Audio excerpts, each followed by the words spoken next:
Hello again, friends. We are live and people are filtering in. We're about to start the evening session, so just bear with us for a few more minutes. But tell your friends, give us a thumbs up. Hopefully that yours doesn't have a Band-Aid on it. I just got news that Anne Marie is going to be here tomorrow, so we're looking forward to that. And I don't know what else to tell you, so I'm just going to switch over to the stage.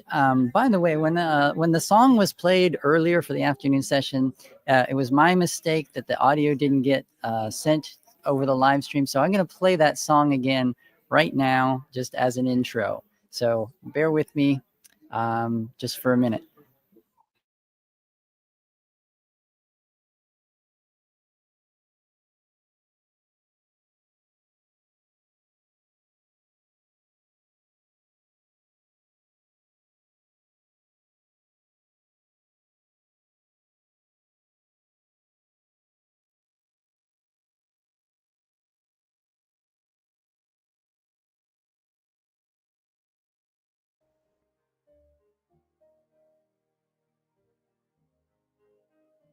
Today they spread deceit and shame. In many ways they play the blame. Some show false hopes on pain and lie. There's no escape, they'll try to imply. Who'll go and clear the blinded eyes? Who'll see the truth and reach the sky? Here I am, send me. I'll shine the light and set them free. No greater joy could there be found. Here I am, send me, send me. They'll make the claim that they're divine, but control and fear are their design. Some worship leaders made of flesh, some paint themselves as above the rest. Who'll tell the captive what's in stone? Who want of manipulation scorn? Oh, here I am, send me. I'll sound the alarm and set them free. No greater joy could there be when here I am, send me, send me. Today the free ones rise and stand, because the truth will be their guide and hand. With open hearts they seek to find the freedom that brings peace of mind. Who'll go with hope to those confined, who help them break the chains of mind. Oh, here I am, send me. I'll lead them out all patiently. No greater joy could there be, friends.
Very shortly, we're going to start our evening session here. We're running a little late. I want to let people know we had some issues here trying to film the documentary. It kind of put us back a little bit. We're going to be starting our evening session here very, very soon. We've got Barbara Anderson and her crew. We're going to have 3 people on stage. And the film company, they kind of changed Barbara's format a little bit. They want Barbara to tell her life story. So, oh, that's tomorrow? Oh, that's tomorrow. Okay, I'm sorry. Oh, no, tonight you get the interview. I'm sorry, Barbara. Yeah. That's it. All right. So we're just waiting for Gary Alt. Gary, can you hear me? You out there somewhere? Gary Alt. 1 minute? Okay, good. He'll be here 1 minute. But anyways, friends, I'll give you an idea. We've got a few more speakers. And then Alan Smith is going to be doing his concert tonight. He's a one-man band, a Las Vegas style concert. So if you can hang around for that, that'll be good. We'll try to get that everything wrapped up so we can do it fairly early, right around 9 o'clock, we hope. So you want to stay tuned for that. Then the other band right here is called the Still Here Band. It's kind of coincidental, but that's the name of the band, Still Here. Kind of fits in with our theme, right? Yeah. So they're gonna be playing tomorrow. Originally, we were gonna play today, but we couldn't come in last night. You can see, you can't set this up in the morning. So they're gonna be playing tomorrow, and tomorrow night, we're gonna have a lot of fun, I'll tell you. We're gonna have a rockin' awesome tomorrow night. We're gonna have them playing live. We're gonna have our Apostates Got Talent show. Get some really good apostates coming in tomorrow night with their talent, so you wanna make sure you're here for that. Did you want to say something? Yes, all set. Almost, I'm going to bring Norman. He's the official chairman. He gets mad if I take the mic over. Yeah. Yeah. So what I'm going to do, Barbara, you guys are going to sit here, okay? And then you can move this thing around. If you need help, we can help you. Okay, Norman, why don't you introduce Barbara?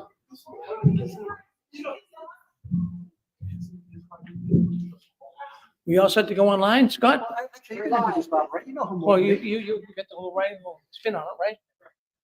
I'm sure if you're winning it.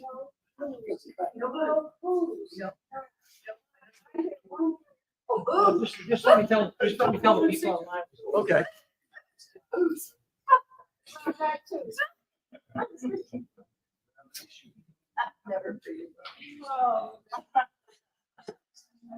Okay, go.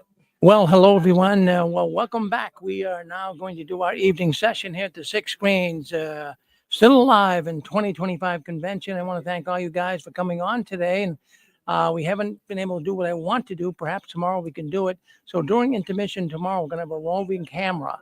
We're going to have some people with some cameras to walk around the audience, and they'll be able to let you know what's going on. So our regular scheduled programming tonight is not going to be had. We're here at the convention here in Tewksbury, Massachusetts. But we're having a good time. We did fine this afternoon.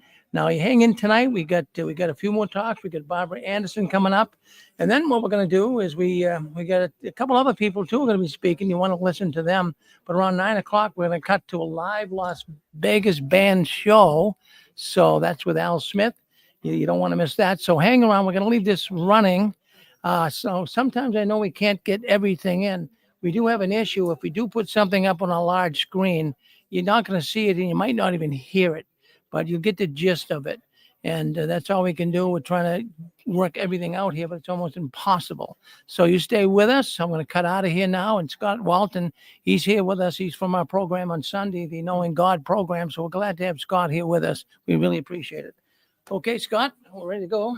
All right. I need to switch everything over to the other place.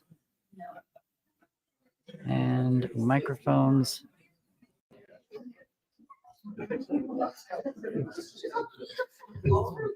Good evening, everyone.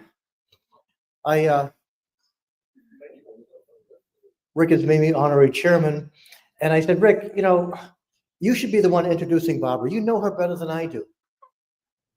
I met Barbara this afternoon for the first time, and I was just, what? Exactly. Unforgettable. I heard so much about you, Barbara, so much from Rick, and he understated everything. You are just a fantastic person. Yeah. This woman has been at Bethel for, what, she had 11 years, right? 11 years in the engineering department, in the writing department. You wrote articles for the Awake. You wrote an article for the Proclaimers book. Yeah, thank you. It used to be up here. Yeah. Articles for the Proclaimers book, but also in studying that, she studied the history of the Watchtower and just brought up so many things. Fantastic woman, fantastic memory. I can't wait to hear you speak. Yeah. Ladies and gentlemen, Miss Barbara Anderson.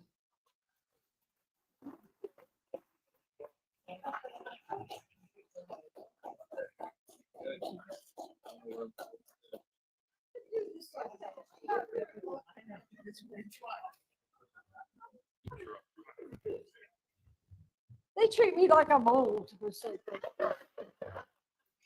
So again, all right, you gonna go there? or- We're gonna swivel these around. This kind of loosens it up here, Gary. I gotta tell everybody, these guys talk. Man, we're never gonna get out of here. Who, me? Sure about that? No way. Oh, my goodness. This is Gary Old. He was at Bethel when we were there the first few years. Yeah. You were there. He was in the computer department, so he's gonna tell us all the nitty gritty stuff about MEPS, remember? Anybody remember? The society's involvement with MEPS.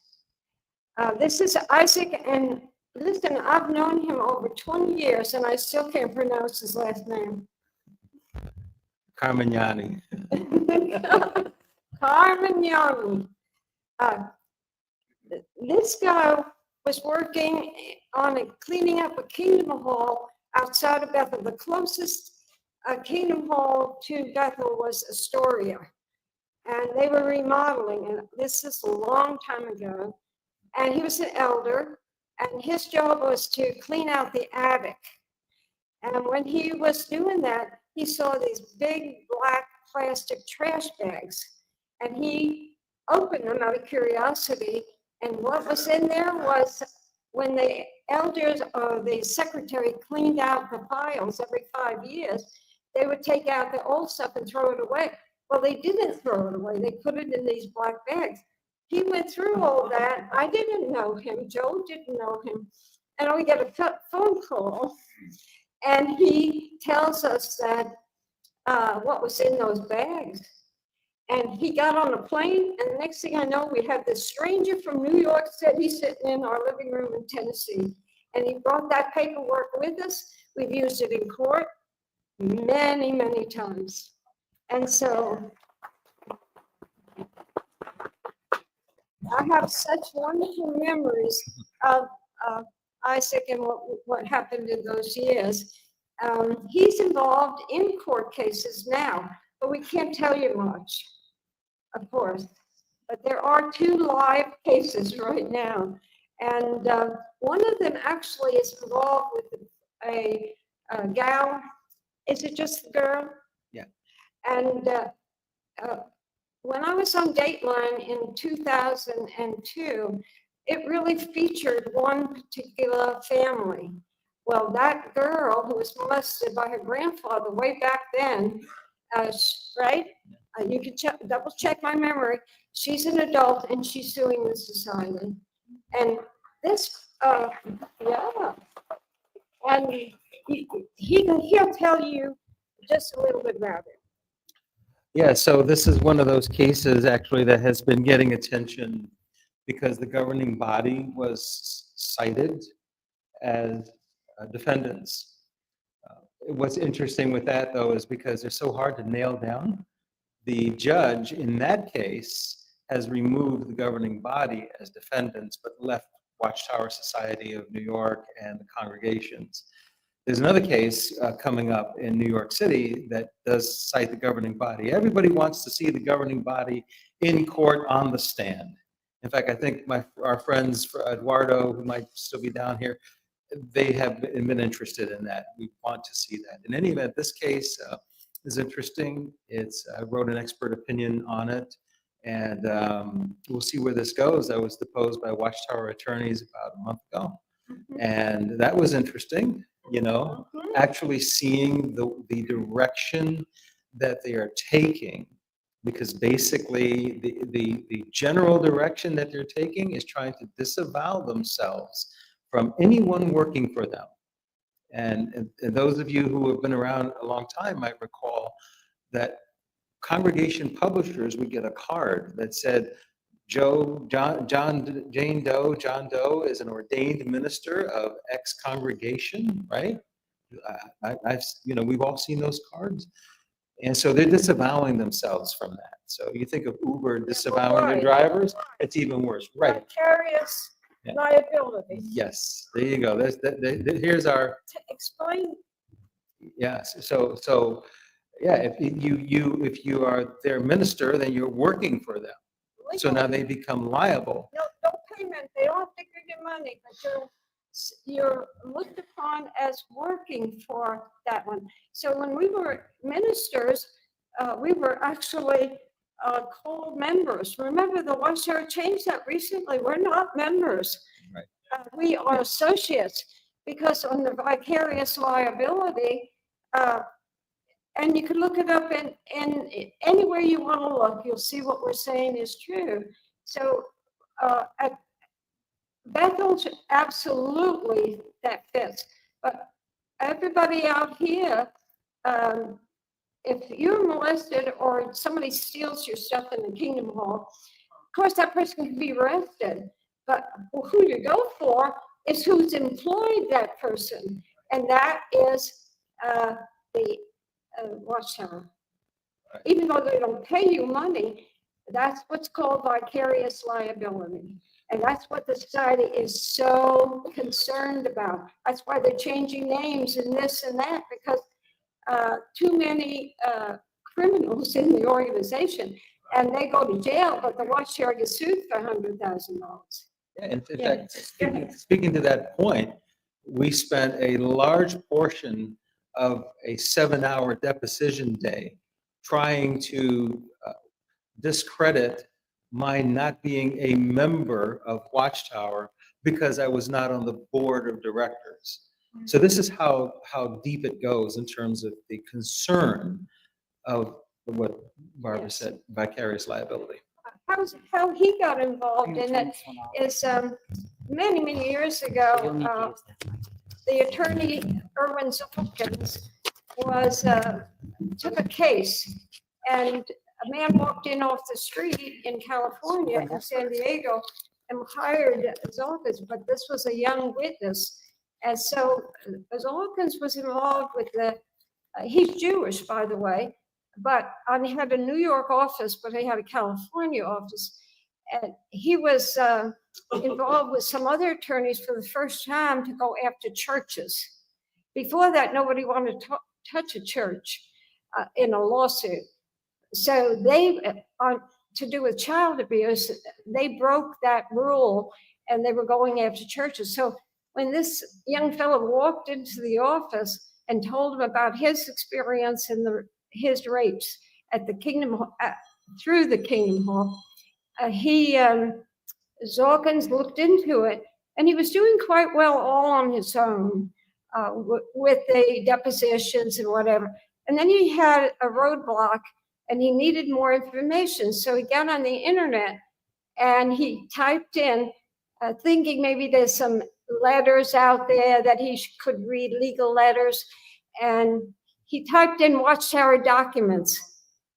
That's the name of my website. And next thing I know, Zolkins, he's reading case upon cases. We early on had huge cases, a $12.5 million settlement in the one. It was it was 9 cases and 16 victims. And so all of that, I bought $5,000 worth of the transcripts from the different courthouses, and then put it on a CD and called, what was it called? Watchtower Secrets of Pedophilia Yes. in an American religion. Religion. Yes. And put it out there. And I said we were on discussion boards galore back in those years, 2007. So I told everybody on the discussion board, XJWs, full of XJWs, and I said, I paid $5,000 $1 a page on these transcripts from different courthouses. And so if you buy the CD for $24.95, as soon as I get my $5,000 back, I'll put it all on my website. And within 2 weeks, I had my $5,000 back. And that paperwork, those transcripts broke the back really of the Watchtower. We got stuff nobody had seen before that was in privacy in the court cases. So anyway, Dawkins has been taking cases over many, many years. So these 2 late cases, he has them, one in New York City and one in New Jersey. So he called me and he said, we've got to have a former elder who can represent. Go ahead, you pick it up. Well, I told him about him. according to Irwin, he had yet to have an elder in one of his cases on the stand in court that he could cross-examine. So we still have to get to that with this case because it hadn't gotten a trial. But I stood in court in Orange County in California. So that was my short resume that led to a 22-page expert opinion, and we will see where this case goes. He argues with the Watchtower lawyers. Yeah, it was a grueling 7-hour day in New Jersey about a month ago. I'm telling you. Which they have to pay me for. You have to, So we are moving ahead, and there are other cases that are getting ready to be filed. And Watchtower's scared to death. Dawkins told me one time, he said, I've dealt with so many lawyers in all these years. And he said, I have never, ever dealt with so many lawyers like the Watchtower lawyers who are liars. What a recommendation for this organization. Yeah, without this disclosing or defaming anyone, I got that feeling in this deposition as well. They're very eager to use subterfuge and play on words, and of course, average person, all of us as Jehovah's Witnesses, if we did anything like that in a judicial hearing, right, we would be accused of lying. We would be accused of all kinds of terrible things. But here it is. I'm talking with. So understand when it's one thing to Watchtower hires outside firms, but then there are also firms that are Watchtower attorneys, and it's really interesting with those firms because they're not like your standard law firm where the website has got the pictures of the lawyers and so forth, and like this real full. It's just a bare bones website, nobody's face. You see the name, but you really don't know who that person is. It just seems very almost kind of like shystery type thing. So anyway, but if you did that, right? If you did that, where would you be if you were, in a congregation? If you did anything like that? But they do it routinely, and it borders on lying just a little bit that I've seen. Yes. Yes. So yeah. Well, that's theocratic warfare. Well, yeah. Remember that? Yeah. Anyway. Well, we're. As long as we were witnesses, the one thing that we knew that we shouldn't have a relationship with the world. Yeah. But they sure have a relationship with the world. Absolutely. And so we want to tell you about some of those relationships because especially his department and his background, because he's a New Yorker. And he dealt with the borough, the rules, the laws, the construction laws, and building kingdom halls. That's a story in itself. I have to tell you, before we get into that, an experience, I won't tell you the whole thing, it's long, but I had an experience at Bethel and in the engineering department. And there were some people who were working in engineering that were stealing the society blind.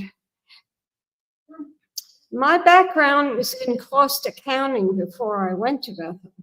So I kind of knew a little bit about accounting. And in the department, I was put in as the secretary initially.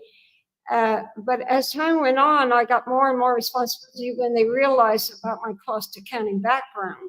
So I was dealing with money, not my money, but I would have books in society, things that I had to either bill. Eventually got to the point where when they were building a building, I handled all of the money, the writing of the checks, the department at Bethel, they handled all the money.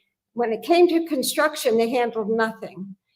They actually did not have a program for years on overhead. Now, put your hand up if you're in business. How long would you last if you don't keep up with overhead? It'll kill you.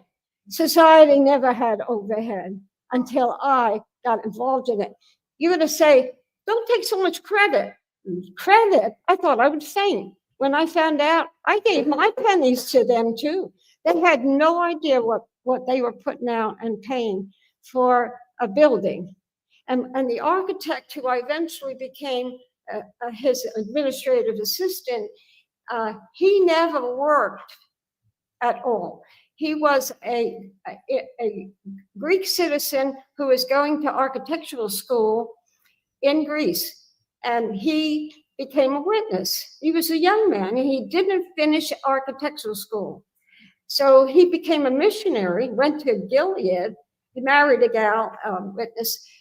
So when the society started to expand, then they were looking around who they could bring into Bethel, who was an architect. Well, he had a number of years in school, and they brought him into Bethel, and this is quite a number of years ago, maybe 30 years ago. So he became a registered architect for the society, but he never worked. So he didn't even have any idea about, he's laughing. He had no idea about the business end. So he built the 119 building. Well, 124 building was the old one that Russell moved into when he came to New York. Across the street was the 107 building. That was the one that had the big garden in front of it. Well, the Margaret Hotel was right across, let me say, to the corner of those two buildings. Well, Margaret was being rebuilt again. Of course, it wasn't owned by the society, and they were pretty much finished with it when it burned down.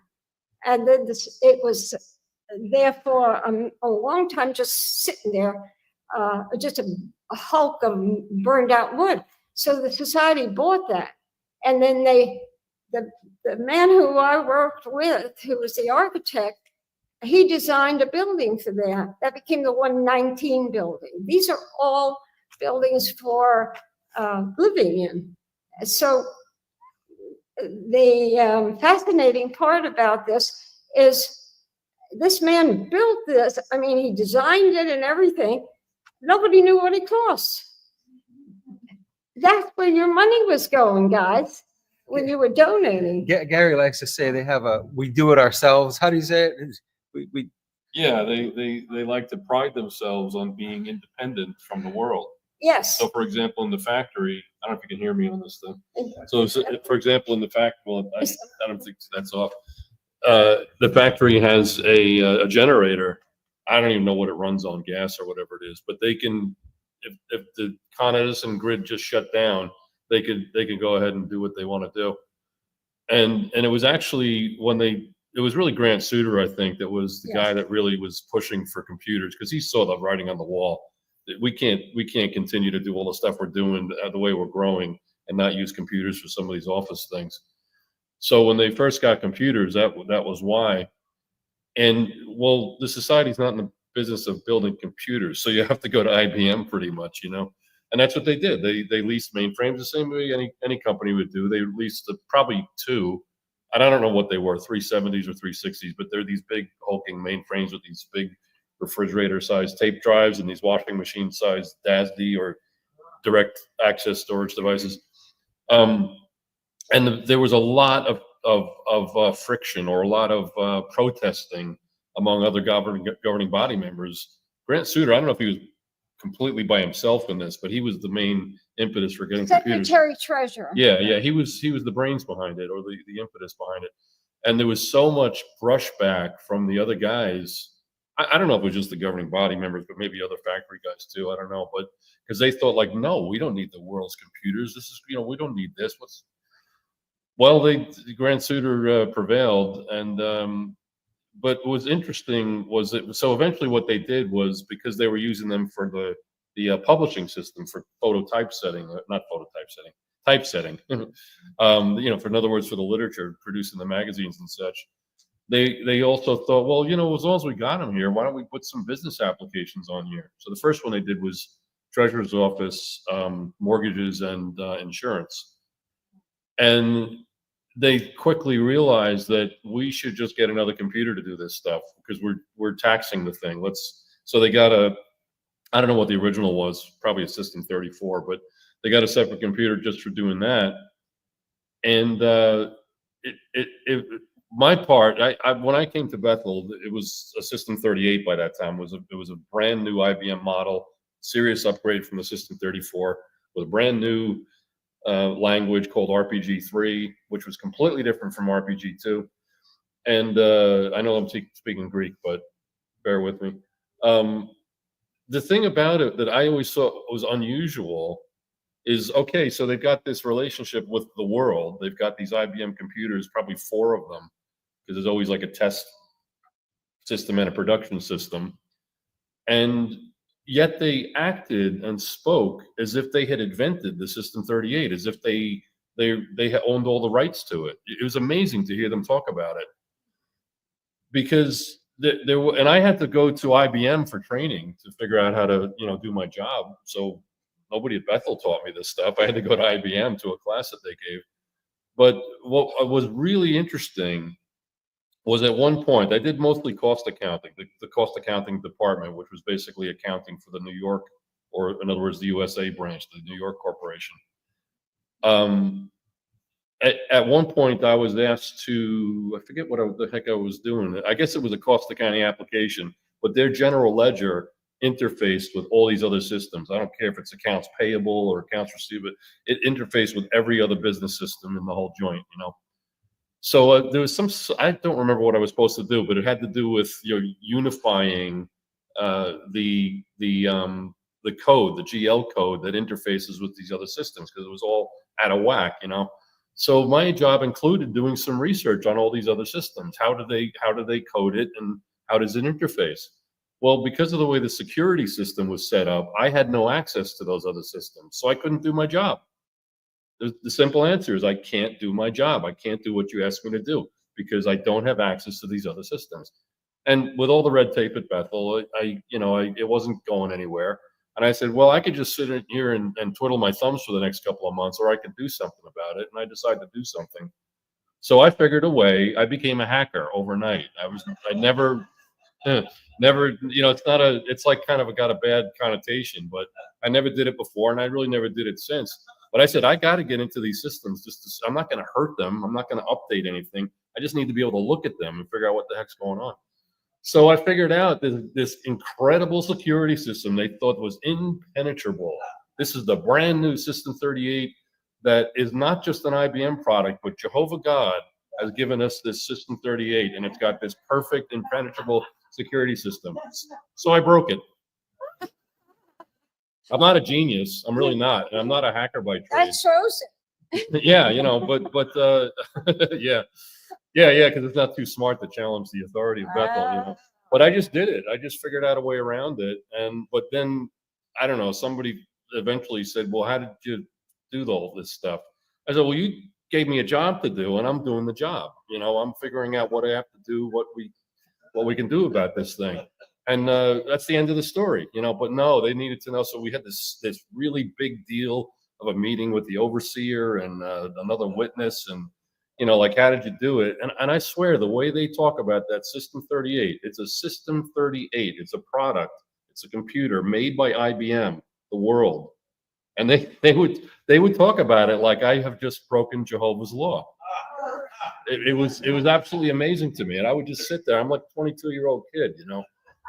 So this is like several centuries ago. It's back in the Lincoln administration, but yeah, it was bizarre to me. It was just absolutely bizarre that I'm in all this trouble for doing my job. And you should look at what I did as helpful, because now you know that this system is not so perfect. It has vulnerabilities that are not that hard to figure out. At least I didn't think so, because little old me figured it out, But no, instead of saying, "Well, we're glad you brought that to our attention," no, I was in all kinds of trouble for it, and I don't remember what they did about it. If they just slapped my wrist, I don't know, even more, don't remember. That's the whole thing. It's what this was really is a brand. Watchtower is a brand that we bought into. I don't know how many of you are. I'll speak for my my default is electronics. I think Al will know what I'm talking about. Go back in the day, those of you who have a little gray hair, remember Radio Shack, right? Remember their products, their instruments, their VCRs, their amplifiers of the radios and so forth. Okay. Remember when we were going to conventions and everybody would record the convention because you had to rehear everything that was said, right? So that's what my parents did. So my dad would go and get a box of tapes before the convention, and we had our gear. Now, of course, this stuff only lasts so long, so it would break and it would end up in the basement. And I did not grow up watching television or listening to radio, so I needed stuff to do. So I was opening this stuff apart, experimenting. This is how I got to be what I am in electronics. This is where it started. So opening all this stuff, this is where I learned that brands like Radio Shack were not making their own hardware. You would see Matsushita, which was a Japanese version of Panasonic. You would see Sony parts. You would see other parts inside their stuff.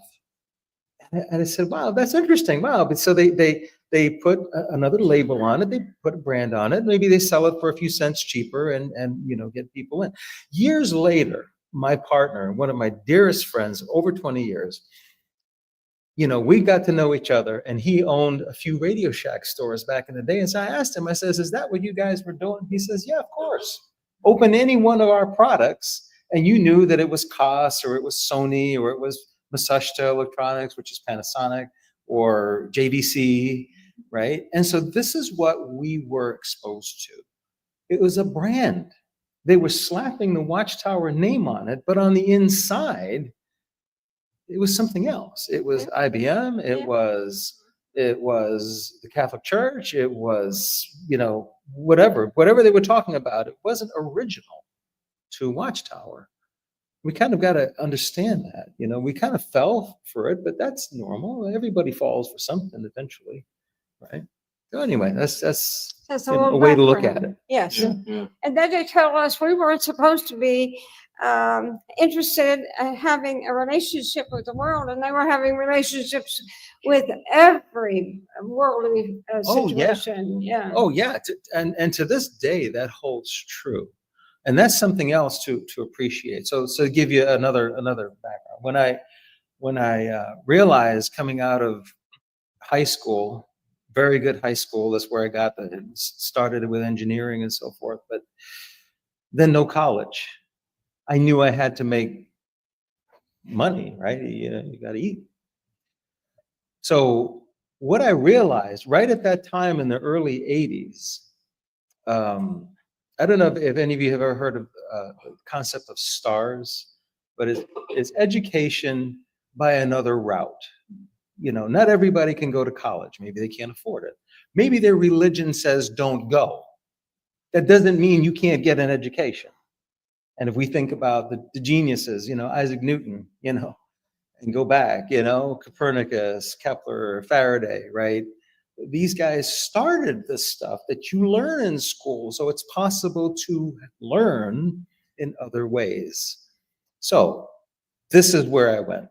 And so Watchtower was starting to have what eventually became the commuter Bethelite program, right? Where they would take pioneers and you would count your time learning something else. So here I can go build buildings, learn how to do it from professionals, and I don't have to go knock on people's doors, which I really wasn't very good at, not much of a salesperson.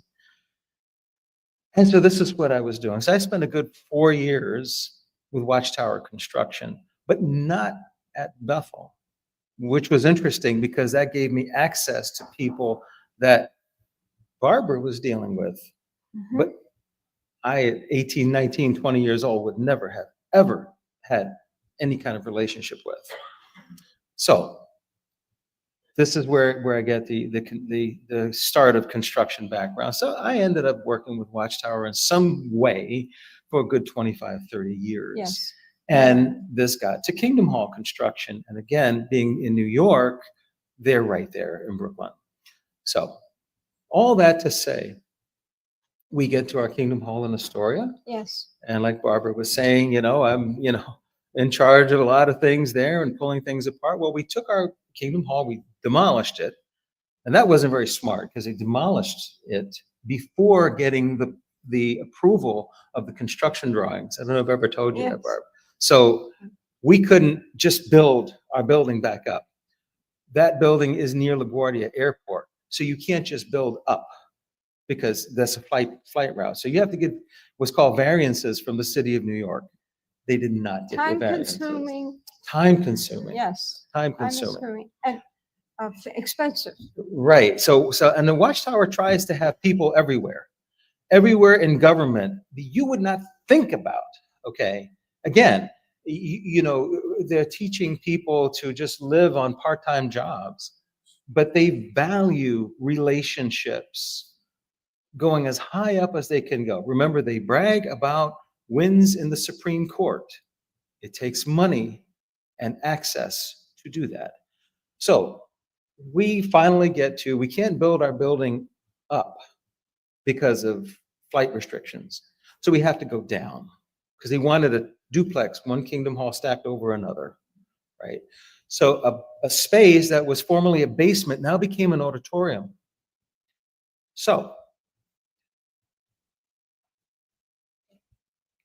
in a lot of older cities, Boston is similar, New York City, they were built long before we had strong storms and long before we had all this population. So we have one sewer that takes rainwater, then takes sewage water. So what happens when you have really bad rain like we had yesterday? The sewers can't handle it. So that water will back up into people's basements. It can be not only a flood risk, in addition to a health hazard. So this is what happened to the lower auditorium of our Kingdom Hall. Is 6 months after, we got this brand new building, you can smell the new carpet, the new car smell in the building, and here we have raw sewage coming in, right? And we're at the very top end of, like the late 90s, early 2000s. So I spent a good 12 years. I educated Watchtower on what sick building syndrome is, what Legionnaire's disease is, okay? How to abate this work. I reached out into the professional industry and with Watchtower's risk management office's authority, hired the contractors. We spent almost $300,000 getting that lower spaces, because just like the hotel here, Watchtower was putting up wall vinyl on all of their kingdom halls. So behind your wall vinyl, if you have had an incursion of water, if you have an incursion of water in this space, these walls are hollow. It goes inside of them and stays there. It's dark, it's moist, you have mold growth. It grows up behind your vinyl. You can't see it until you start getting puckers and bubbles. But here it is. We have people, autoimmune disorders, children coming into these spaces, okay? And as it turns out, this was happening with Watchtower's construction program across the board, but one thing at a time. So 12 years battling this. And finally, I told Watchtower, I says, we need to have ejection in our facility. That's basically where that sewage water comes in, and rather than coming into your building, because we had the first fixture where it could come into the building, 24 vertical inches from the sewer line. So that's that much, not much at all. So the way you're supposed to do that is you have some kind of container that takes that water in, right? And then you pump it back out. And that's like a little bit of a reservoir. And then you have massive check valves to keep that from coming into your space. That's how that's supposed to go. That's how the industry does it. So finally get Watchtower to do the drawings, engineering pulls it together, we get it done. And then I'm telling an old friend, Al Caccarelli, Yes. right? Mm-hmm. From engineering, I'm just going to his hall. He's up in Bayside, Queens, to give a talk. And I tell him, hey, I finally got this problem straightened out. And he says, oh yeah, Isaac, that's back when we were bribing the inspectors to look the other way on stuff. Now, again, what happens to a Jehovah's Witness that takes a few extra packets of sugar at the McDonald's for his coffee and doesn't use it, right? I mean, they nitpick this way, right? But here it is. I'm talking about one of our engineers telling me that we're bribing inspectors, okay?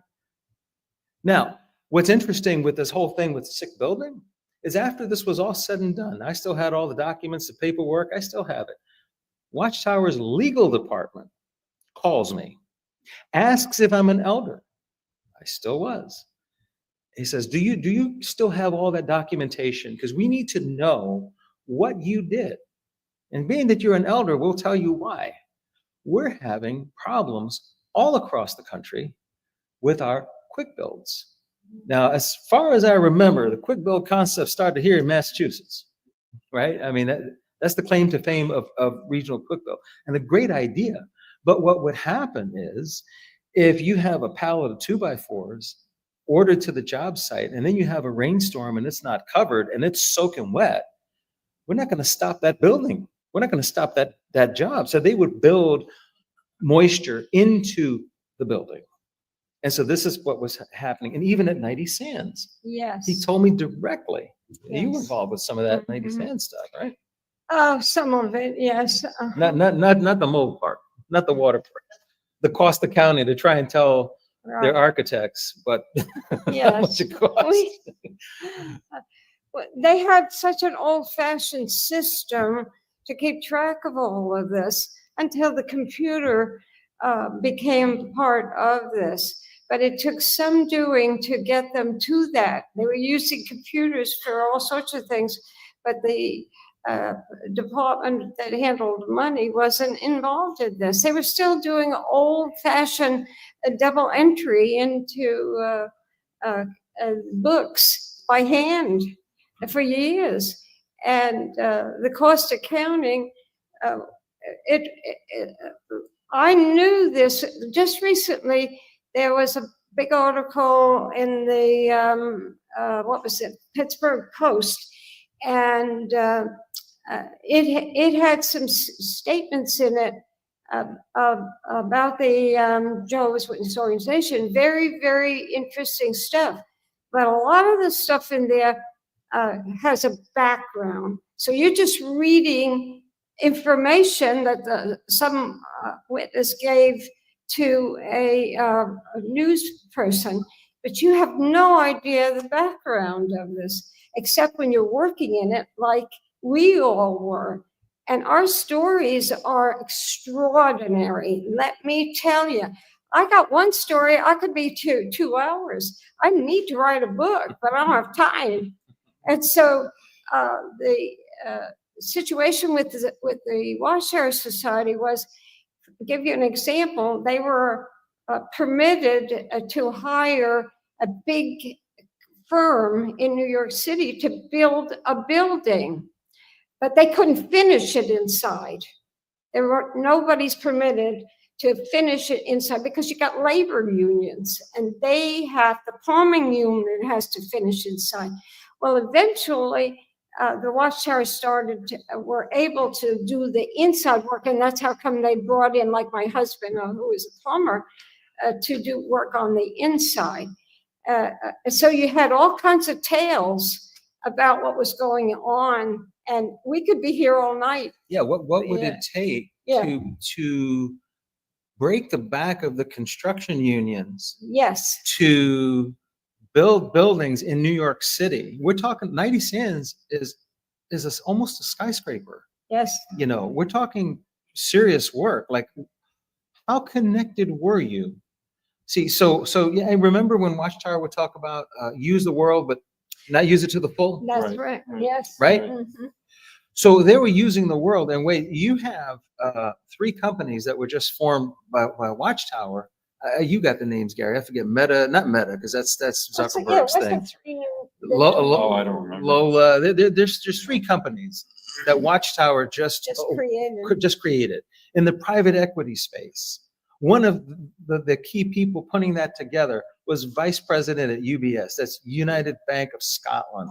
Okay. We're talking Switzerland. I'm sorry. We're talking serious money. We're talking serious money. We're talking people that are used to dealing in billions. Okay. So this is kind of where Watchtower is.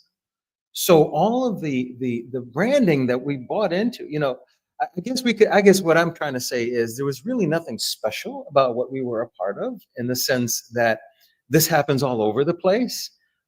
We just didn't have a visual that was happening. And so what I guess part of what we're trying to say, I think, is that kind of giving you a little bit of that visual, that's what was happening, that they do have an inside track on things. Yes. Right.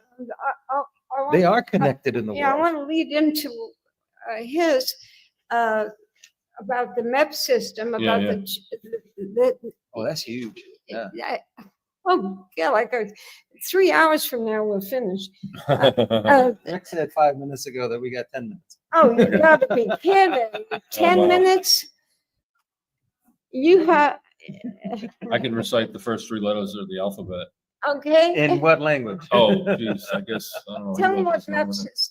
Well, MEPS is basically it was developed, what happened first was the IBM publishing, the Watchtower publishing system on the IBM computer that I was already talking about. And then, and I don't really know who was responsible for this at first, but they decided that, you know what, like we said before, we don't need the world. What's going on?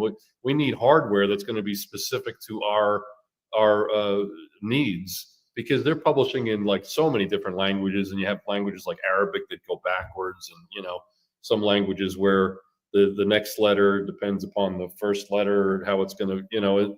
So they said, we need hardware that's not just the software, but we need hardware that's going to really meet our needs. So they came up with MEPS. And the thing is that MEPS was being developed at Watchtower Farm simultaneous to all the development that was already going on with the IBM mainframe, what eventually became WatchText when they sold it. They sold it. Yeah, they sold it. Together by Bethel, I said they sold it. And you're contributing to an organization begging for money. Yeah, yeah. And they were making money off of what the brothers were inventing at Bethel. Right, yeah. And I actually worked for, Terry Poland is a really bright guy, probably a genius, actually, if I know what a genius even is, but he's a super, super smart guy who had worked for IBM, and he had 4 kids at the time. They put him up in a house on Orange Street, eventually 6 kids. And he was basically in charge of the IBM publishing system. And what's my point in bringing that up? I forget. What did you say a second ago? We're going to get to the MEPS system. Yeah, we were talking about the MEPS system. Yeah, so that it was developed simultaneous, and it eventually won. And that's why I was mentioning Terry. That's right. Okay. So then they decided, well, what are we going to do with this IBM system? Well, but I think before they even decommissioned it, they started selling it. And one of the first customers was Standard & Poor's, that people that do this S&P index, the S&P 500, and they also publish a big, like, paperback book, like a really thick S&P, whatever they call it. And they bought Watch Text, so they labeled it Watch Text. Now there's a name for it, Watch Text, and they sold it individually. It wasn't like the rights were not sold; it was sold as a product to first Standard & Poor's. And my job, when I left Bethel, and Terry Poland also left Bethel, he settled in Wayne, New Jersey, and I moved to New Jersey after a little bit. I was first living on Long Island, commuting, if you can believe it. My job was basically to help in the modifications for the company that just bought the product, because then nobody ever wanted to use it just as is. It's not a Watchtower product anymore. So that was my job. And then they eventually sold it to, or maybe there was a proposal. I think I left him before we finally got to it, but Reader's Digest eventually bought it. And it was the same thing. Our job was just to modify it so that it suited their needs. So Terry basically started this company called Interdyne that was in Wayne, New Jersey. And the only function of that company was to modify the Watch Text Watchtower product for all these companies that were now buying it. Well, the thing is there anything wrong with having relationships with these companies? Of course not. Is there anything wrong with selling a product? Of course not. It's an honest thing to do, but not when you're hiding it and you're hiding you're trying to get everybody in the whole world, every witness on earth, to believe that the world is evil and we don't want to have too many dealings with it. And we just milk the world. There's that scripture, the milk of the nations, you'll suck the milk of nations. So we're just going to use them, for what we need to, but we're not going to have they have a very deep relationship with IBM. In fact, I don't know if I have time to tell you about the party we had. Should I go into that? Well, keep in mind that I was a consultant for years, and as a consultant, you go from one company to the other all the time. 3 months here, 9 months here, 3 years here, 6 months here, always changing companies. So I worked for a lot of companies over a period of like 20 years, and all of them IBM mainframes, all of them. What I have never, ever seen is what Watchtower did with IBM. And there's nothing wrong with what I'm going to tell you, but it was just very unusual. They actually had a celebration of the relationship with IBM, and that's what it was called. It's a celebration of our special relationship with Watchtower and IBM. Everybody in my department was there. Ed St. Hill, the overseer, Vern Coffin was probably there, who was like a liaison between Brooklyn and the farm for the MEPS stuff. My overseer, Major Spry, everybody in my department, a couple of the women did a skit. And the IBM guys, I'm not sure how high up they were. They weren't top management, but they were basically the uppermost managers of that account, of the Watchtower account. And it was really interesting. I mean, it was all afternoon, and they had skits, and everybody gave a speech, and Grant Suter gave a little speech about our relationship with IBM. And I just remember thinking, well, this is, well, I mean, it's fine if, and any company in the world can do that. But the thing is, none of them ever do. Nobody has a party celebrating the relationship with this company, with that company, and invite everybody to the department to it. Only the Watchtower. All right, well, still, there's nothing wrong with that, except the fact that they were always preaching, you limit your relationships with the world. Made you feel guilty. Yeah, make you feel like you're doing something wrong. So at the time, I enjoyed it. It was funny, whatever. But looking back on it, it's like, what the hell was that? Duplicity You know? involved. I get, since he took his turn there, I get a little bit. I got to tell you, with the relationship of the world, when I was in the writing department, I could tell you plenty about engineering. Rick's got to give us some more time, because we really got the lowdown. You would be shocked at some of the stuff that went on. But I was sitting in Don Adams' office. Don Adams he's dead now, And he was the president of the Watchtower, Pennsylvania Corporation for years and years and years. And so I was working on Proclaimer's book on a certain chapter, and I needed some information that I was told that he had. So they had a sheet that came back, that went back all the way to the first group of literature that Russell had published. Russell had an office building where he actually printed. They didn't hire outside. He was involved in stock market. He was involved in oil speculation. This great minister used by Jehovah, he was known all over the area of Pittsburgh as a big businessman. And we have proof of all that. And so I even have Russell's cell phone number. I do. And I have his address from those years. That's how far back, and his stockbroker. I got the name of his stockbroker. And so anyway, I'm sitting in Don Adams' office, and we're talking about this sheet. I had the sheet that had every piece of literature that was produced by the Watchtower all the way back to Russell's day, so by the year. And it disappeared. It was in my office, and I was using it, and it disappeared.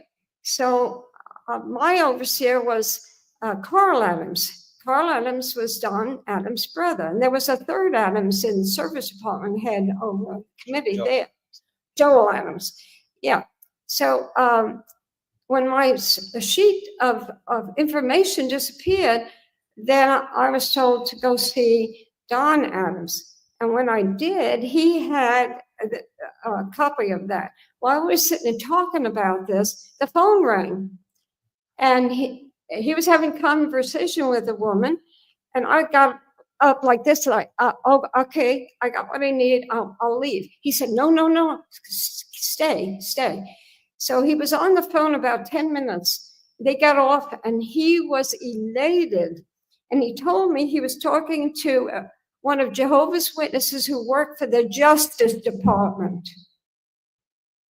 Think about this. She called regularly to give Watchtower information about what was happening in the world about Jehovah's Witnesses, and it was all coming out of the Justice Department. It was so highly illegal. If she was found out, she would have been dismissed, and probably they would have gone after her legally. But they had relationships all over the place. Many of the congregations in Brooklyn were made up of women, a lot of women. I think I was in one congregation and only one man in. So these gals, we would have lunch on Sunday. The Bethelites would have lunch on Sunday after service. Meeting was 3:00 in the afternoon. And we'd eat with them, and then we would all talk.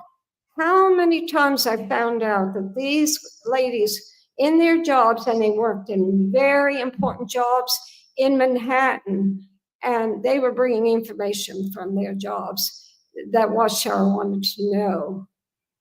So they had interaction, thought nothing of picking the brains of the world. So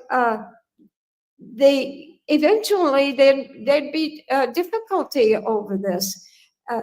There was in the engineering department, you had purchasing. So the three men in purchasing, they would always get the permits when we were. New York is so difficult to build anything. If you want to build a closet and you're a commercial firm, you got to get permits upon permits. So these men, that's what they were to do. Beside ordering material, they would go into Manhattan and get permits. So eventually they had a good deal going, because the congregations were doing the same thing. They were building but the men in the congregations worked for a living. They didn't have time to go to a place and get permits. So what they did is they were hiring Bethelites who were in purchasing, who at their lunch hour, while they were in the city getting material and permits for the society, they were getting paid by the congregations to get the permits, and they were making money on the side. That was one of the things I discovered when I was in engineering, but it was much bigger than that. So the problems with the cost accounting were huge, but we solved that, and we set up our own in the department itself. We set up our own accounting system. And like I said before, all the bills came to me. I paid all the bills. And then we tried to figure out what a building cost, and we were getting streamlined. So every 5 years in Bethel, all the Bethels in the world, they have a zone visit, they call it. And different people who had high positions, men, would call on a Bethelite and interview them. How do you like Bethel? And you could have a discussion about something you don't like or something you do like. Well, I thought that I was getting Don Adams that day because I'm in architecture, and he was visiting the draftspeople. And we had 150 people in this part of the Bethel. So the man who comes to my cubicle and knocks on it is not Don Adams. So we get to talking. He's a branch overseer of Australia, and he was visiting, and so over business. And so he was being used to make himself helpful and call on us. So they usually have 10 minutes, 15 minutes visit. When he called on me, 7 hours.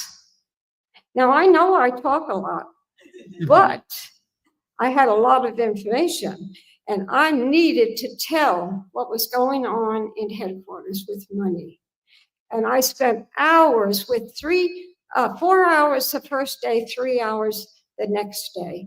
And all of this went to the governing body, and the fat hit the fan. People were stealing. You know those in your kingdom halls, all the chairs look like this, right? And then they came out with a rule that every new kingdom hall, they all have to purchase through Bethel the same chairs. So every kingdom hall you go into, you see the same chairs.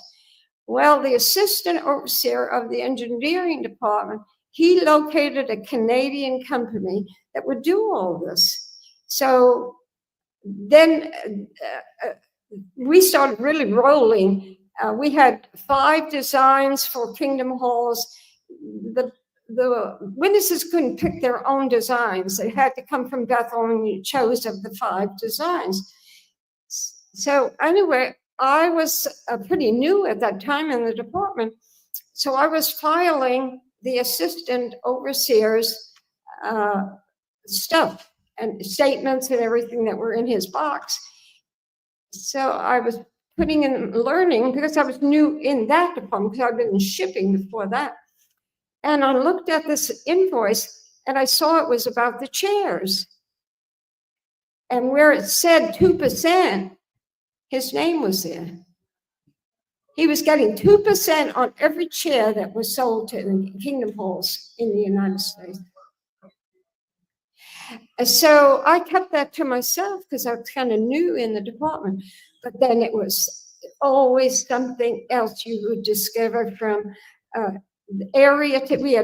We had electrical section, we had plumbing mechanical section. It was always something.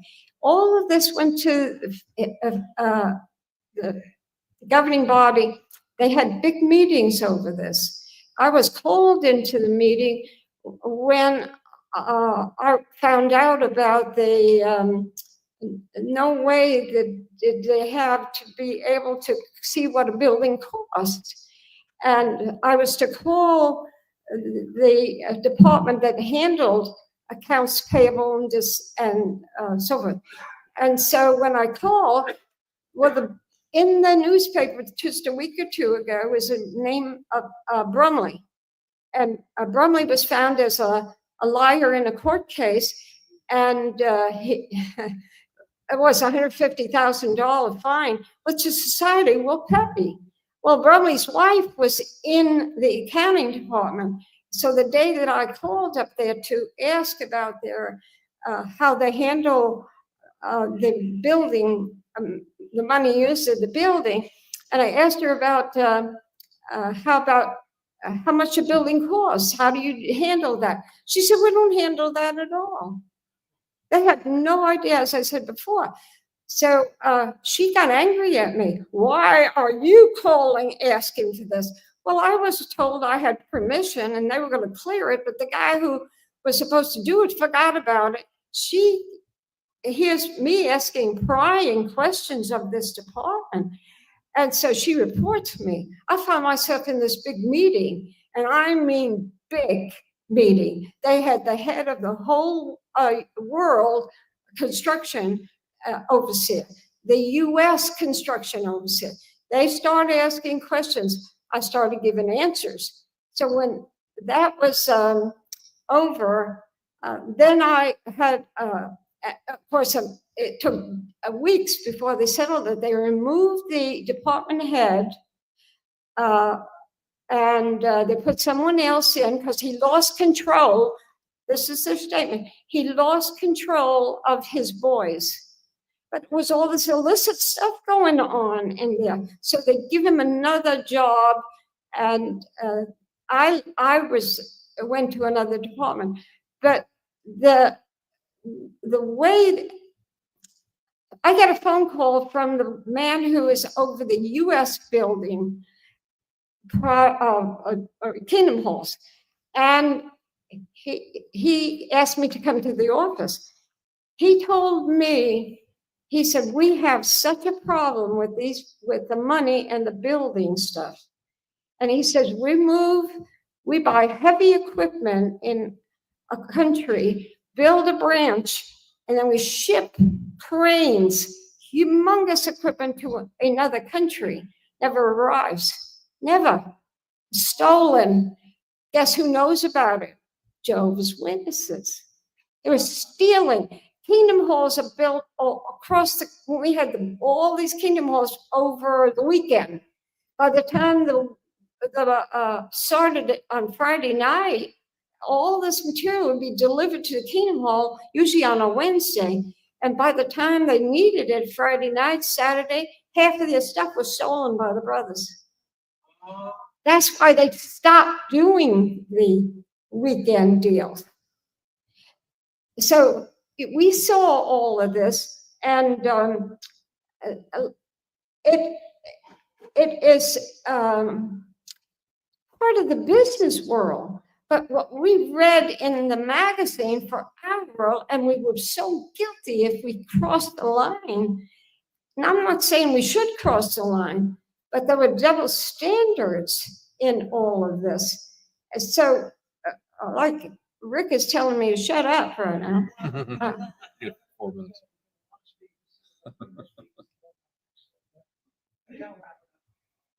Yeah. What's he say? Oh, he's got several more speakers. I know he does. And so, but these are some of the important things that we've seen. Aside selling things on the side. The reason why the way that they paid Bethelites has to do with taxes that the world would charge on the payroll taxes. All of that was in the name of Jehovah, always said in the name of Jehovah. But who suffered was the members. The Bethelites suffered because then they would put a name on it to do with God, and to change the policy that this was godly work, so then the world wouldn't charge them taxes, and we got no Social Security on it later on. And not that we were embittered, but there was always different standards. So as time goes on and you get older and you're reading all this information, and there was an article that I wrote for the Watchtower when I was in engineering. They asked me to write on the expansion of the building arrangement and everything like that. And there again, you start investigating and you find the cutting corners here, breaking the law there, Brooklyn's laws, the landmarks area. Everything has to be just like it was when the building was built in 1914. I'm out there calling it libraries. I'm out there at the Long Island Historical Society trying to find pictures of what the building looked like 20 years ago so the society can duplicate it. But what they went through, a lot of it was cheating. And so we don't want to say that after a while, you see the double standards. And interestingly, one man at Bethel told me, he said, so much of the stuff that's going on here is done by our brothers. And he said, they don't read the Watchtower anyway. Yeah, they don't read the Watchtower anyway. They only read the study article. So we peons want to obey everything that's in there, but nobody else is, right? Yeah, clearly at the higher levels, Yeah. the standards are more fluid and malleable. I think that's what we're driving at here. Yeah. So interesting bit. How about the buildings full of asbestos? Ah, What about, and this is for the part 2 on another day, Rick? What about inks? What about OSHA violations? my brother's dying. What at about- Bethel because of the ink poisoning? Yeah, all that printing, right? So there's a lot of things that they jumped into, and then like what Gary would say, we're going to do everything ourselves. That doesn't work. No. And now because Watchtower was built for a short time horizon and the world is not ending. So now there's the blowback, there's the illnesses, there's the insurance filings and so forth that are coming as a result of all this bad. Can you imagine burying all the old ink that's used in the publishing back in those years? Burying the waste products at Wallkill, breaking every law in the book until the cities found this out and went after the Watchtower on all this. They had mammoth settlements. Part of Wallkill was off. You couldn't even walk in it because it was so, yeah. So See that, so that's Jehovah's indication. We gotta get out of here. Thank you. All right. That's another indication. Very good, Barbara.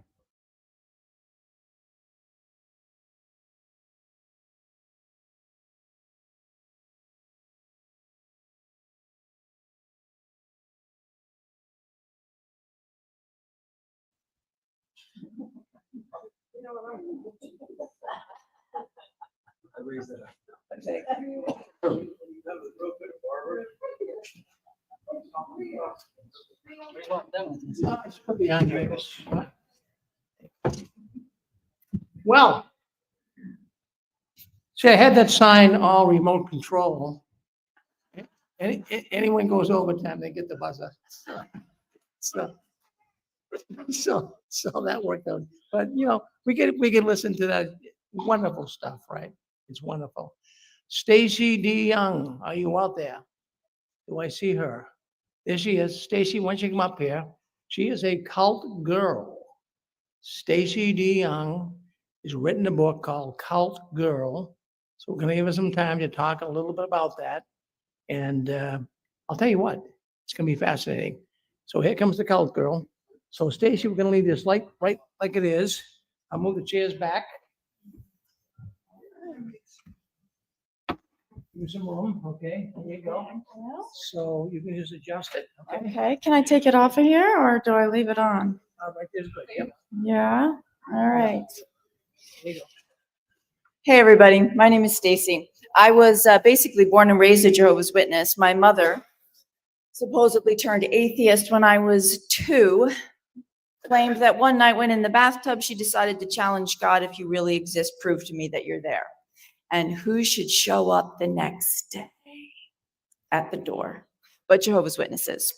So my mother joined when I was 2. I was basically born and raised. I left about 27 years ago. And yeah, it's great, it's good. But what I found out was that, and what I wanted to address this evening, was the fact that ex-cult members, if you didn't know, are extremely not possible, but probable to join another high demand, high control group. Okay? You're agreeing with me, which is amazing, because I thought most people are going to be like, shit, yeah, right. No, really, it's actually true. But why is it true? Well, number one, it is the human tendency to be highly suggestible and susceptible to manipulation. And we know that's true. If you're comfortable, raise your hand. No one will bring you a microphone, so don't panic. Raise your hand. How many of you walked into Walmart just to buy like AAA batteries and some Windex and walked out with a cart full $200 later? Exactly. How many of you have been on your social media, Instagram, TikTok, Facebook, and then you bought a product that not only you didn't know you wanted, but you didn't even know it existed before it showed up in your feed 5 times, right? Okay, so that's manipulation right there. You walk into Walmart, the stuff at eye level is all more expensive than the other stuff. Did you know that? Your social media, you know how social media scrolls up? You know what else does that? Yeah, slot machines at the casinos. Social media marketing psychologists consulted porn sites and casinos for how they could addict you to your screen. Yeah, so that's manipulation, classic, right in front of us every single day. Oh, but it gets worse, right? So then there's hypnosis. My ex used to do a hypnosis show every year for 20 years that I was with him. Now, that wasn't his main profession, but he did hypnosis shows once a year for the high school students at the local high school. High school would offer a lockdown party so the kids wouldn't go out and drink and drive, right? Lockdown party, and the highlight of the evening was my ex coming in, getting up on the auditorium stage to all the high school graduates and saying, who wants to be in a hypnosis show?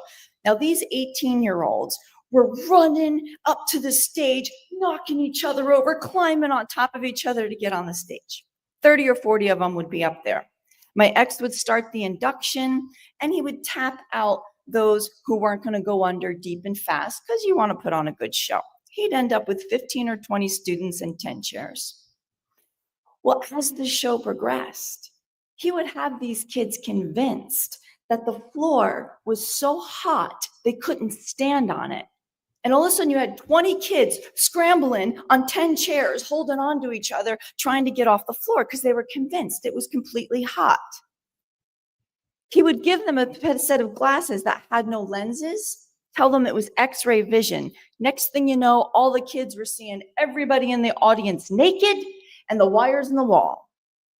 By the end of the show, he had one of the young gentlemen convinced he was pregnant, in labor, and giving birth. Okay? On mere suggestion. They believed it, and I had a front seat in the audience every show, and I'm telling you, I could see their eyes. They weren't acting, they weren't faking, they believed it was real.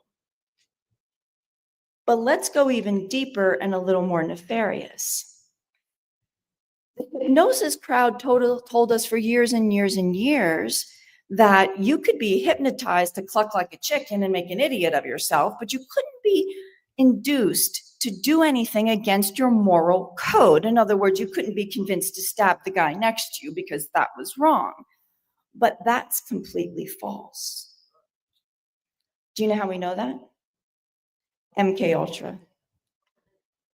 MK Ultra was a clandestine CIA research program that wanted to see how far you could control someone's mind and behavior through hypnosis, through drugs, through a sensory either overload or deprivation, through trauma, through interrogation.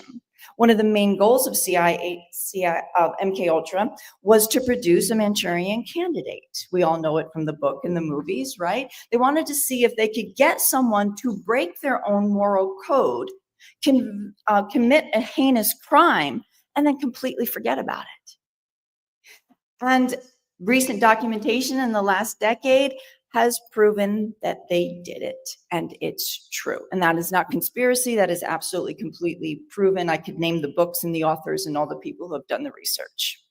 So basically though, what does Walmart marketing, social media advertising, hypnosis, and MK Ultra have to do with being an ex-Jehovah's Witness? Well, it has to go to my point at the very beginning. We are suggestible beings. We are susceptible to manipulation. So how do we protect ourselves? Well, I have 4 ways for you. The number 1 way is a simple exercise, but it's a written exercise, okay? When you get involved with a new person or a new group, now hold on, I'm going to back up one moment. I forgot to say that the reason I'm telling you this is because from personal experience, when I was leaving the witnesses, I wasn't likely to get involved with another strict religious Christian group, but I got involved with a narcissistically, antisocially, personality disordered dude who thought bashing my head into things was a good idea. Because I could see that the witnesses were a cult, but the crux of the problem is I couldn't see what manipulation looked like in a different form. Right? That's why I'm offering these protective things. So back to that number 1 exercise. If you meet a new person, want to get involved with a new group, get out a pen and paper. Write down a list of all the things that that group or person does that are weird, quirky, strange, odd, make you feel not quite right. Write it down. Don't catalog it in your mind. Write it down. First, if the list becomes really long, you might want to reassess. Take that list to a trusted friend or family member who is stable, mature, and has your best interest at heart. Let them look at it and give you an assessment of whether or not they would stay involved with that person or group. And I say this simply because, guys, sometimes we can't see the forest for the trees. If you all came to me and said, hey, I met this new person and I think they're acting kind of manipulative, I would be able to tell you whether or not. But sometimes I can't see it for me because my emotions get involved. That's why I say, make a list. Take it to someone. You're not being judgmental. You're not being negative. Forget that. You're just trying to assess whether or not this is a safe environment for you. The next thing you want to do is begin to train your mind to think not in black and white, but in shades of gray. And by shades of gray, I don't mean the movie Get Your Minds Out of the Gutter, okay? No. What I mean is stop thinking dichotomously, right? What were we taught to do in the organization? We were taught to think in black and white terms, all or nothing, good, bad, right, wrong, right? Us versus them. We're right, they're wrong, we're good, they're bad. So we need to stop thinking in those black and white terms because it's dangerous. What happens is when you get involved with a new person or a group, methodology, ideology, philosophy, religion, your tendency will be, instead of looking to that for an answer, you'll look to that for all the answers, because your mind immediately goes to that all or nothing, black or white thinking, and you don't want to do that. There was a little while there that I was really into reading about business and money, and I just thought Dave Ramsey was the bomb. And his theory is Debt is bad. Get out of debt. Don't ever go in debt again. And I thought, well, that's a good idea because, debt sucks. But is that the answer every time for everyone? Every single situation? Probably not. So what you need to do is when you come across a new idea, always consider the opposing points of view. You don't have to agree with them. You don't have to assimilate them. You just have to keep an open mind and know that most of life is one huge gray matter, and you can consider all the information. Information is never going to hurt you. Number 3, develop a personal moral philosophy. What does that mean? It means you need to know your values. Warning, guys, if you don't know your values, someone else will impose them on you. Isn't that what the Watchtower organization did? It said, we'll tell you what's moral. We'll tell you what's right. We'll tell you what to wear. We'll tell you what music to listen to, what movies to watch, what meetings to go to, what you'll read, what you won't read, who you love, who you won't love. If you don't have your own values of which you will hold everything and everyone accountable to, someone else will impose them on you. So you need to know your values. For instance, my very first value is freedom. My second value is love and truth. Now they're in that priority because I can love from chains and I can speak truth from a prison cell, but I can't love or speak truth in the ways that I desire and want to if I'm not free. So freedom first. Know your values. Now, this last thing I'm going to say is the most important. And you've listened to a lot of people today, and you're going to be listening a lot more the next 2 days. So the likelihood that you're going to remember much of what I said is slim. But I want you to remember this last thing. You are sovereign, free beings.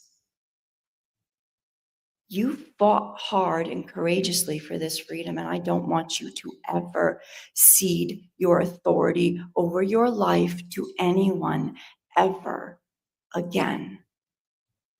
What does that look like in practical circumstances? Okay? You're driving down the road. You're going 20 miles over the speed limit. You just passed on the right and you didn't use your blinker. Whoop, whoop. Cop pulls you over, license and registration. In that moment, it is really easy to get, you know how you get that quaky, nasty feeling in your belly? You're like, oh my God, it's a cop and he has all the power. No, he doesn't. That's a dude who has a job. And his job is to make sure the roads are safe. You like driving on safe roads. I like driving on safe roads. So in that moment, consciously, you can choose to say, he has some minor authority in this situation to give me a ticket for driving like an idiot. Okay. Now you go to the judge. Once again, now you're going to go in there and just hope that he changes it from a moving violation to a parking ticket. And you're going to give him the authority to do that, but you're doing it consciously and momentarily. You're not saying this person has the control over your whole life, right? You go out to dinner after that court date and the judge there is eating with his family, eating pork ribs with barbecue sauce all over his face. He's not so impressive, is he? Right? Authority is only to be given consciously, momentarily in situations. No one has authority over your life. As I said before, you fought hard for the freedom you have right now and courageously. Please don't ever give it up to anyone ever again. Cherish that freedom. And that's about all I have other than, yes, I wrote a book. Yes, I wrote a book called Cult Girl, and it is about a young woman as she approaches, her family joins a new religion. And as she approaches 18, she begins to realize it's a cult. She's going to be in danger, and she needs to be very cunning and courageous to leave and to escape. It is loosely based on my experiences, although I was not cunning and courageous. I was just desperate and depressed. But it is loosely based on my experience. The cult in it is also fictitious, although you'll recognize the group.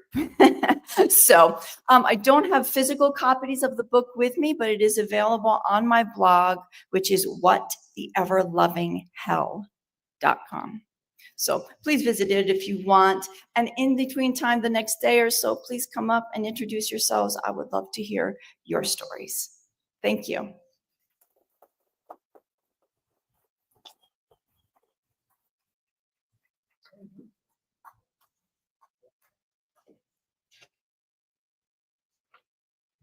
Well, I have to tell you, I'm giving her a good on gestures. Boy, I'll tell you, she's very, very good speaker. Really have to tell you, Stace, you did a great job. Where are you? Yep.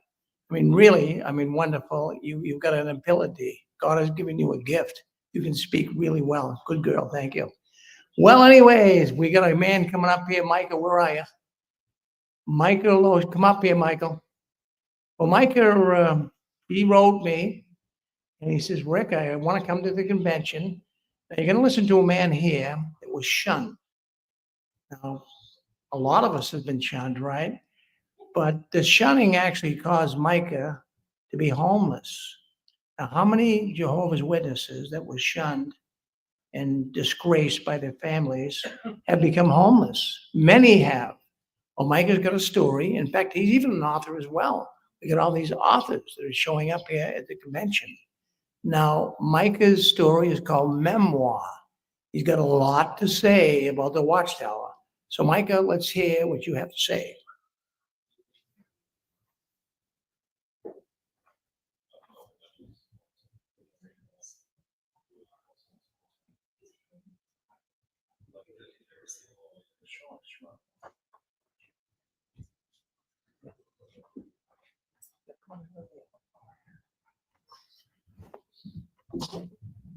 There you go.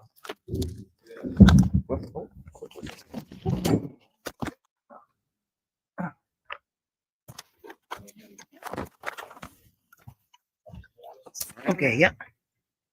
It's fine. Oh, no problem. Where's the sign now? This. Remote control mic. Okay, here we go. Okay, you got it? Yeah. Hi, how are you? Because my parents were indoctrinated, propagandized, and converted, I was isolated from my family, inundated with terror, and given tasks befitting a good-for-nothing slave. Shame, guilt, dread, boredom, obligation, and fear coalesced into a blur. I don't remember much of my childhood. Maybe there isn't much worth remembering. I was taught hatred and told it was love within a mundane, horrifying deja vu until I learned my father was sick. As he withered, Jehovah's Witnesses filled our home, cooking, cleaning, and supporting us. When his doctors recommended a blood transfusion, a liaison committee supported us. He remained loyal to Jehovah and died on May 18th, 1996. I was 13. Before his funeral, a Bethelite crooned a soulful rendition of a kingdom melody. During his funeral, Brother Wilkins pontificated about my father's hope and how he'd want to see us in paradise.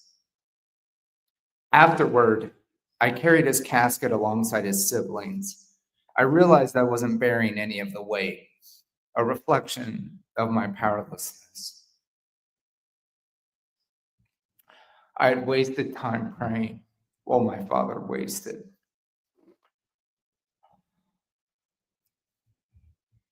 Less than 4 months after his martyrdom, I was baptized. I once believed the elders who convinced my father to martyr himself deserved biblical retribution, eye for eye and tooth for tooth. But an eye for an eye leaves the whole world blind.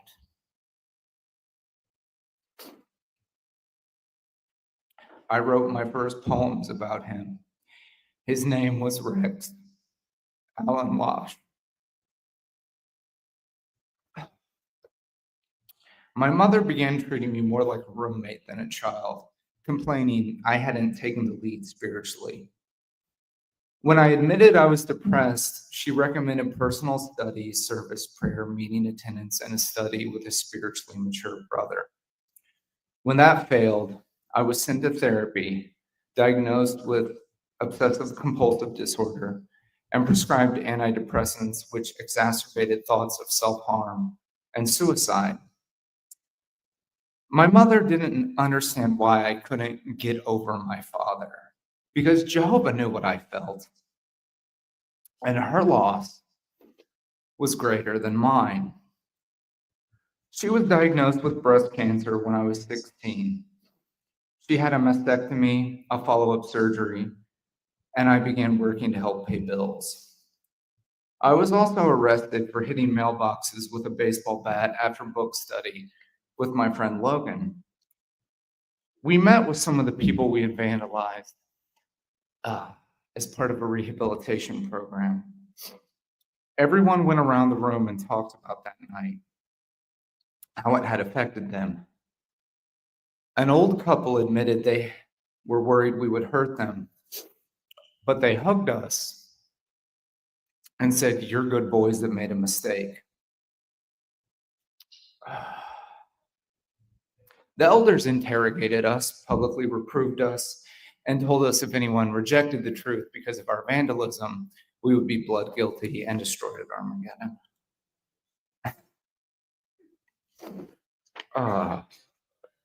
Sorry. I had a study with an elder who wanted me to memorize the Bible books forward and backward. My mother had a hysterectomy, which forced her into early menopause. She had her thyroid removed, and she had several other small procedures. By 18, I weighed 300 pounds. I was suicidal, and the elders didn't believe me. They said I wanted attention. They were gifts in men, so I perceived this rejection of these glorious ones as a rejection from Jehovah. I asked my mother how they could be so dismissive. She didn't know. We moved and switched congregations. My mother was accepted, but I was not. When people would ignore me, mock me, or let the Kingdom Hall door slam in my face, the elders would tell me I was imagining things, that I needed to focus on my spirituality, or they counseled me about some conscience matter. When I showed my mother some of the things I'd written, she told me to throw them away. I couldn't. They felt prescient. I found comfort in books, films, music, and art. I began seeking like-minded people online and sharing my writing. I met a girl who complimented my writing for being succinct. I wrote her emo love poems. I called her my muse, and I wanted to meet her. She was a day ahead of me on the other side of the world, so I called her the girl from the future. My mother coerced me into cutting off the only person in my life that was good to me.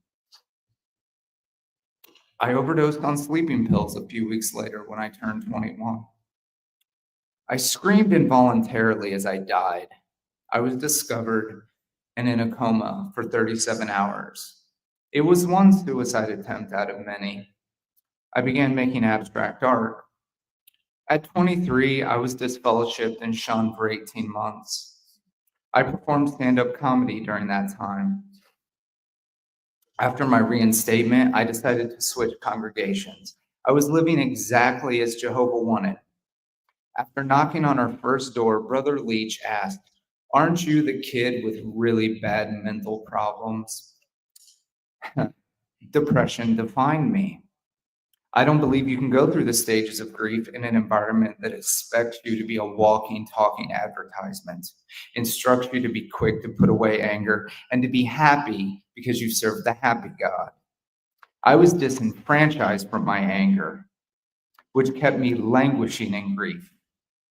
Over the next 10 years, I created art, I wrote, and I got tattoos. The summer I was 30, 2 men I grew up with killed themselves. Nobody seemed to care, and I knew it would be the same with me. I began removing my contacts before meetings so I couldn't see the brothers and sisters. When I was 33, a coworker began attending meetings, studying, and going out in service.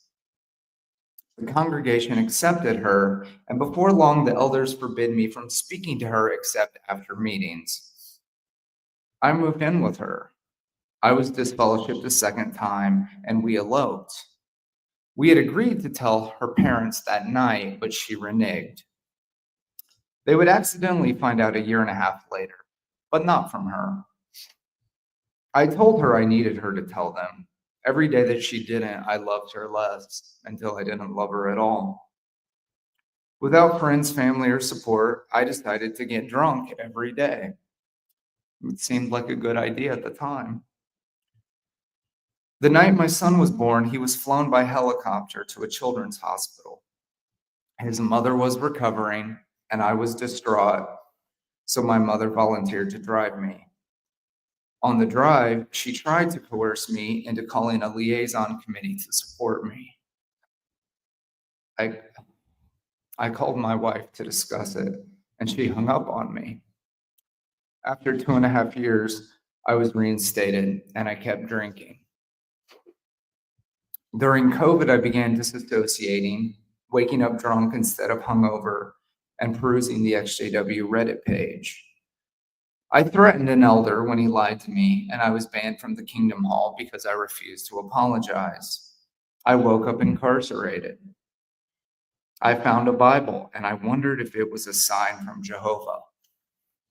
I wrote my mother letters apologizing and asking for help. She filed a no-contact order against me. After 77 days, I signed a plea bargain.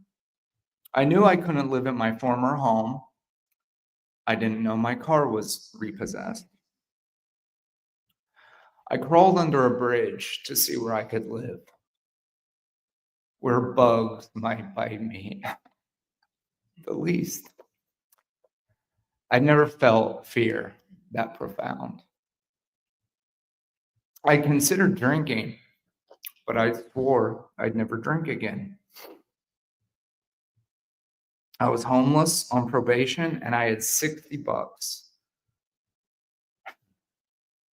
I moved into a halfway house. My wife divorced me. I had over $30,000 in debt, and my credit was destroyed. I kept my clothing, my laptop, and shared custody of my son. Now, I wondered if my mind had been warped by demonic influences, or had I been in a cult? I needed to deconstruct. People who go to AA are called 12-steppers, if you don't know. 12-steppers recommended personal study, service, prayer, meeting attendance, and a sponsor. I read the big book of Alcoholics Anonymous 3 times. When I asked questions, I was told to stop questioning, to submit, and that I thought too much. I was interested in accountability, self-reliance, and personal development. AA told me I had a disease that told me it wasn't a disease, that my disease was in the parking lot doing push-ups, and that my best thinking brought me to AA. This new ideology felt familiar. It felt like a lateral move. I was called a dry drunk, terminally unique, and my sobriety was negated because they were real alcoholics. When I was forced into prayer circles against my will, I said the satanic amen, Nema. When people told me I needed a higher power, I told them I had narrowed it down to Santa Claus and Satan, that I felt like the prettiest girl at the prom. I thought that was funny too. When I got a job at a bar, I was asked, "Are you planning a relapse?"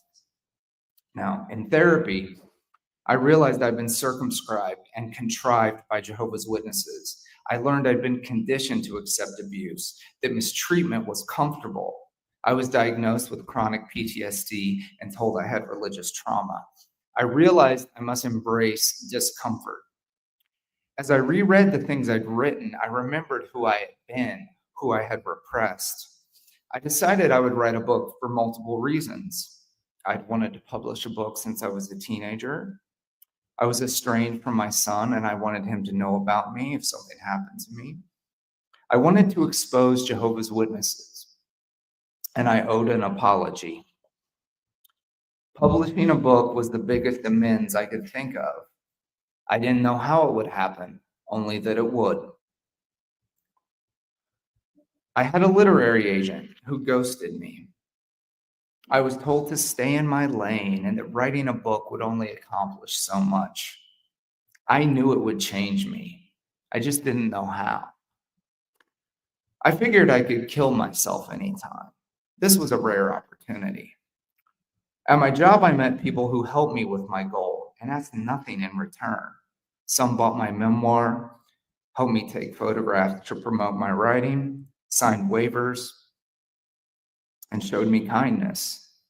Even more revelatory, it wasn't held against me when I wasn't judged when I talked about being homophobic, transphobic, and racist in my past. Some of them even call me a legend. I hired an XJW to paint the cover of my memoir. I interviewed lawyers and editors before hiring people to collaborate with. I titled my memoir a Jehovah's Witness shaming term and published Mentally Diseased on my 40th birthday. And it felt like I grabbed reality. Sorry, it's hard to, and bend it to my will. It was a beautiful, amazing day. I had written a book so I could die, but I began feeling more alive than I ever had. Someone messaged me to tell me my story had convinced them to stop drinking. Another person messaged me to say it was like I had written down thoughts that were in their head. I've had great conversations with amazing people from all over the world. Someone sent me a picture of Mentally Diseased behind a jw.org sign. People complimented my writing style and told me they'd like to read more. 6 months after publishing Mentally Diseased, I used my remaining poetry to publish my second book, Gangrenous Speeches. 6 months after that, I repurposed my trauma, embraced my love for the macabre, and published my first work of fiction. Despicable is a violent allegory for challenging a high control group. It was a step toward the work I had wanted to do. I built a website. I was part of the Witness Underground crowdfund and was given an IMDb producer credit. So that was fun to tell my son I'm a movie producer. And I published Zizu, Desolation Before Motivation, on the anniversary of my father's death, a 19-page ebook about my deconstruction and creative process. I've reconnected with the girl from the future. We message, talk on the phone, and she plans to come to America and meet me. I'm also writing her an ode, a horror romance about twin flames, titled 1111. I've written my son a children's book about critical thought and skepticism. Another ex-Jehovah's Witness is going to illustrate The Boy Who Loved a Monster. I'm also writing a horror story about credulity warping satire into a holy text called the Book of Micah. I'm speaking here. I'm excited to announce that my trilogy is now available as a single book with a new title, The Apostasy Trilogy, Sedition Against Jehovah's Witnesses. It's now available on my website, micahAllenLosh.com. Oh, and in 31 days, I'll be 5 years sober.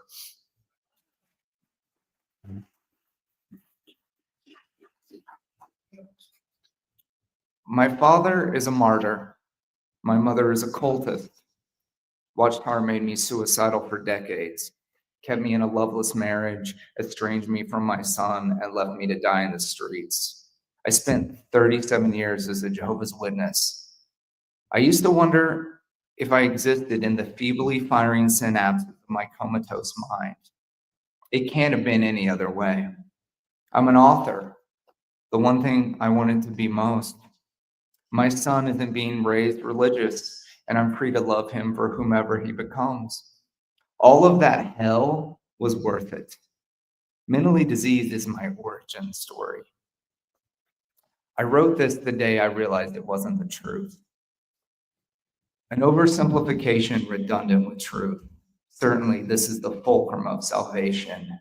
We are not a wretched brethren, no covenant to covet sins, brothers and sisters, alleged equality, sisters and brothers, elevated laity. Huddle and circle as they circle the wagons, the prize of perfection flaking away in deafening whispers passed through clenched teeth. I am a vessel, too stained to be vestal, no matter the path it's banked by a devil. Double back from an acrimonious path, bleached with contrition. Forget the past. Obedience is obsequious, mistaken masochism. Know the horsemen are closing in. Witch hunts tarnish those judging sin. Evil is abstract, and long-term victimization can lead to defending the wicked. These things are sick. I am sickened. I am awake. My name is Micah Allen Losh, and I'm so grateful to be here. Thank you.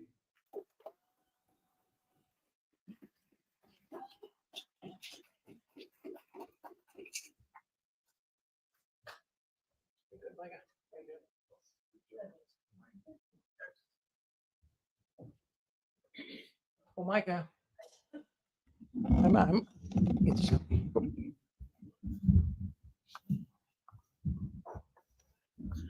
Micah, I have to tell you, people love you online.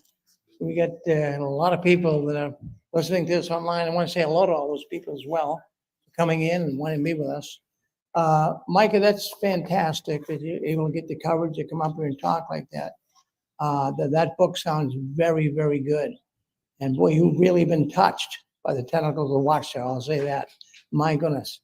Well, we've got a really talented musician. I mean, this man really impresses me. And the reason why he does, I'll give you a little background on him. You don't mind me giving a little background, do you, Al? Okay. Well, anyways, Al could have been, at least I'm thinking, I've been kind of thinking about this for the last couple of weeks. He could have been the next Prince. He could have been the next Prince. And tomorrow he'll tell you all about that. He's going to talk tomorrow. And, he was an entertainer of the highest order. He chummed around with many ex-Jehovah's Witness, not ex, but actually Jehovah's Witness entertainers. And we know there's been a few of those, right? And, how is it that some of these entertainers can become Jehovah's Witnesses and stay Jehovah's Witnesses, and they never get cut any slack?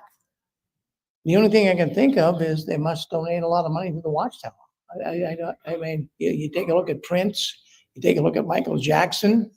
I mean, these guys really could have been, stopped from entertaining. You get guys like Alan, you're going to hear his talk tomorrow. The Watchtower didn't like him being an entertainer. He'll tell you about that tomorrow. And we have people in this audience here tonight. People are going to be playing in this band right here. Tomorrow you're going to hear them. And a number of those members were actually Jehovah's Witnesses. And they could have gone on to be very, very big entertainers. But the Watchtower puts the kibosh on it. So we're looking forward to Alan doing this. And I want to tell all folks too, we want to make sure if you can come here to people couldn't make it. Jehovah's a good God. I mean, she had a layover in Chicago. Actually, it wasn't even on the flight plan, really. When I called the airlines, I helped them make the reservation. But she had a layover in Chicago. And they said, well, a lot of bad weather up there in Boston. So you're going to have to kind of stay here for the night. So she had to stay overnight in the airport. And then what happened the next day, she got coming to Boston, but they couldn't come because of the wicked weather up here. So now Anne Marie was stuck in Baltimore. So she had to spend the night in Baltimore.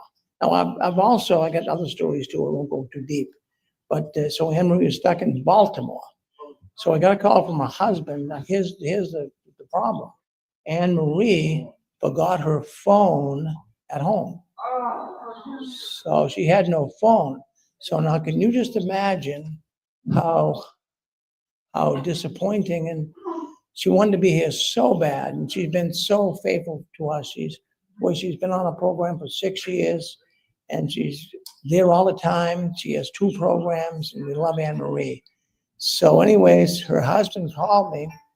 He says, Rick, I don't know what to do. You know, she left her phone at home. So we can't get a hold of her. So when she was in Chicago 2 days ago, Jeff called me, that's her husband. And he says, well, Anne Marie is on her way, but she's stuck here. But Rick, she doesn't have the phone.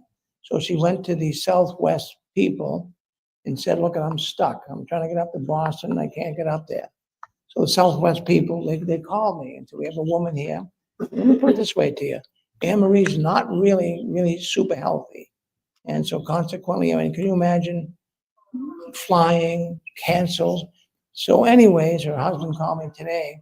I was gonna go down to the airport last night at 12 o'clock. I was waiting for a call. So I didn't hear from her.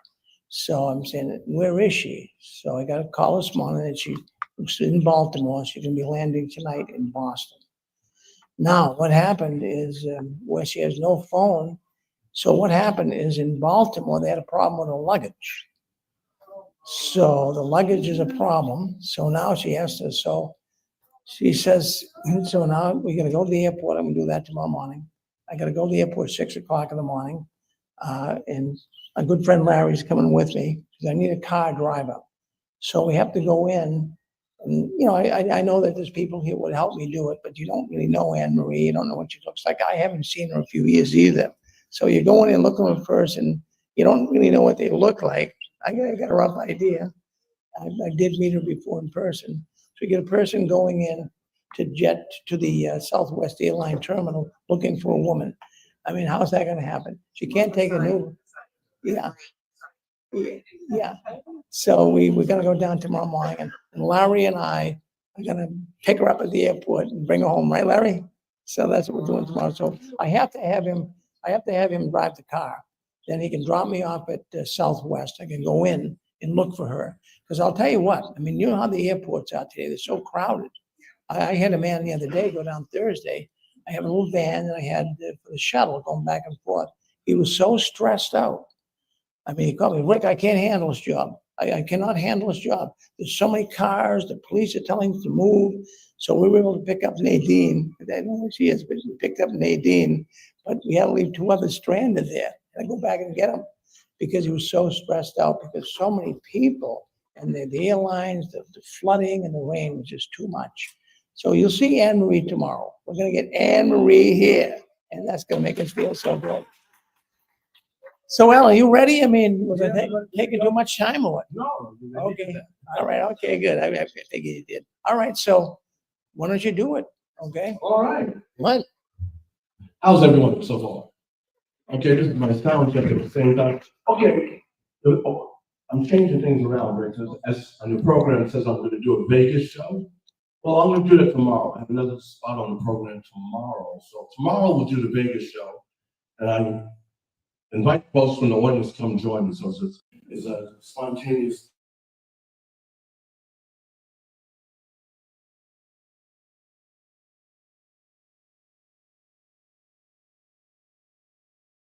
Systems consultant at Bethel.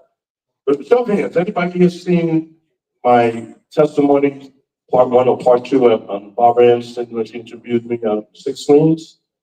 Anybody?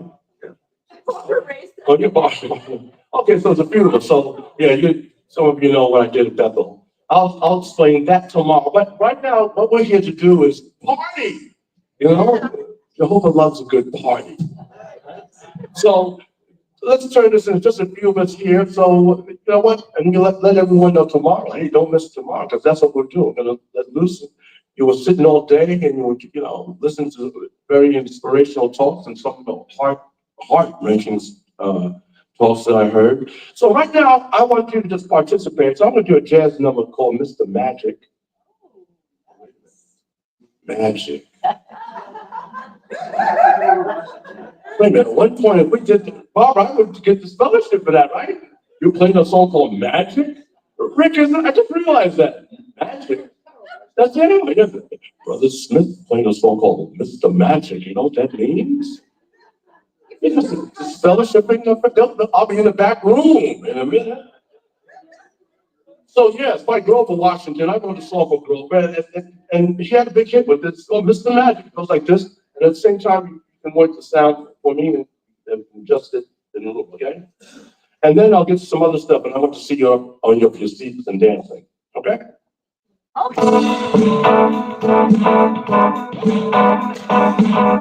Here's the violin.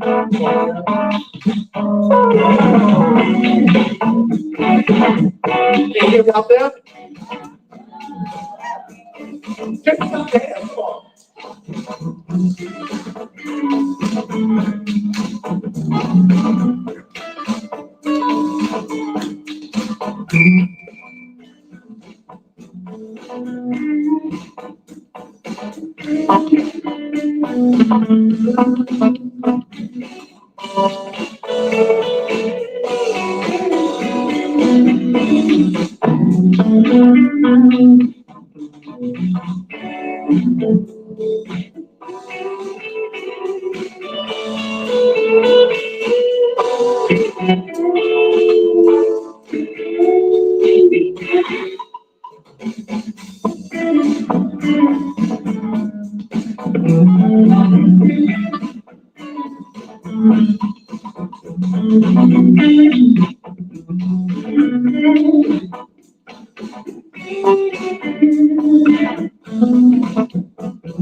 that all right? Yeah. So as Rick was mentioning, many of my colleagues, like, who were witnesses and still in there, was like Larry Graham, who I was supposed to replace with Sly and the Family Stone. That's another story. The funny part about that is that with Larry Graham, I was studying before he was. So we were on tour. And then later on, Larry started studying. And the woman who's his wife now, you know, his girlfriend was a girl in the group. And so then Larry ended up coming into the organization. You know, so we used to say he used to come into the truth. Right? He said he used to come into the truth until we found out, well, not so much the truth, right? And then Larry ended up studying with who? Prince. Yeah, and yeah, he's the one who brought Prince into the truth. The truth. And so now Prince is an interesting character because he did a lot of active stuff behind the scenes. A lot. I don't know if Watchtower even knows about it because when he died, when Prince passed, to see me privately, why you see I pause when I say that. So when Prince passed, a lot of things came out, a lot of organizations Prince supported. And I'm going, wait a minute, dude, you can't get scholarship for that. So I don't know, that some of that is suspect. But so a lot of my colleagues, like I said, on the road, I was touring with them and with Larry and whatnot. So my story is, when Prince came on the scene, because I ducked out, I got married, religious, and all that, the whole thing. They signed Prince, and so we've always, in the past, have always been rivals. And Larry and I have an interesting relationship because he knows I was supposed to replace him with Sly and the Family Stone. But that being said, a lot of us still plays music, as Rick brought out, and still wants an organization. Now, those who had a lot of money to contribute got special privilege. I wonder why that is. Rick, what do you think? Oh, you think about them, they should think. Yeah, they got special privilege. So I ducked out and I became a good witness. And you hear my story tomorrow. I ended up teaching at Bethel. It ended up that way. I went back to school and did some other stuff. But I'll talk about that tomorrow. We'll hear that. Now, here's another song, another jazz thing. I'm gonna get into some stuff. I want to see you guys boogie. This one's called "What You Do for Love." Oh. So you know about that. What you do for love? You do some crazy things, right? Love will make you do some crazy things. And the same in the same context, we can say that happened to many of us, right? We love the Organization. come on, come on, that's true, right? So we love that, and we do some crazy things. When we look back and go, what was I thinking? When I learned about a lot of the things that I end up learning later on, I go, how? You're supposed to be a spark. What happened to you? Well, this is the things you do for love. It goes like this.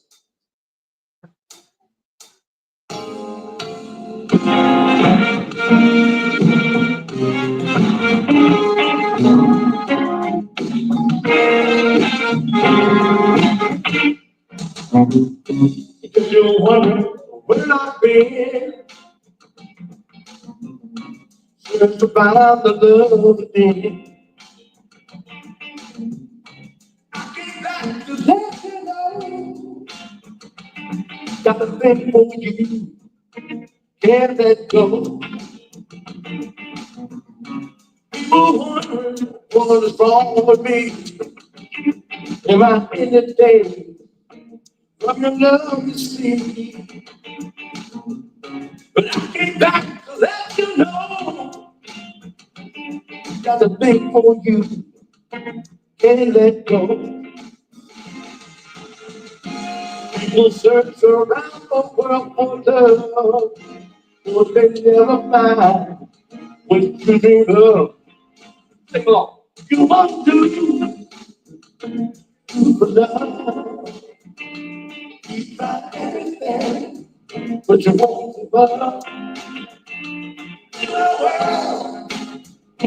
Hold you for love, but I'm not what's wrong with me? Am I in a day from your love, see? But I came back to let you know, got a thing for you, can't let go. No, I only want the best is true, for the things I do for you. Come on now. What you want to do for love, you try everything, but you won't give up.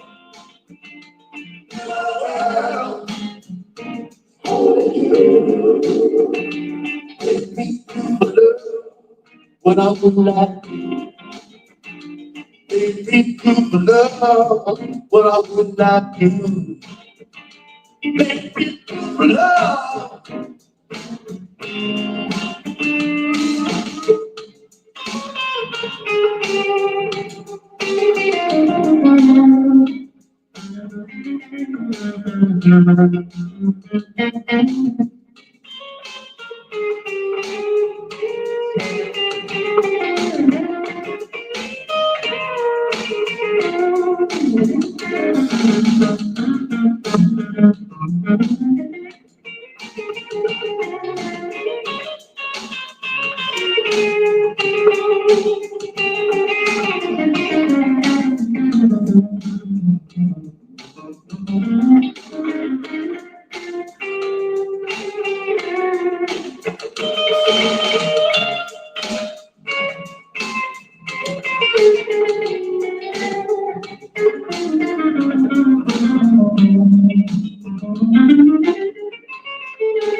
You want to do for love, you try everything, but you won't give up.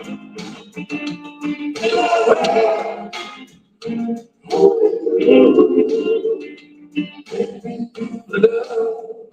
I would not do, make me do for love. What I would not do, make me do for love.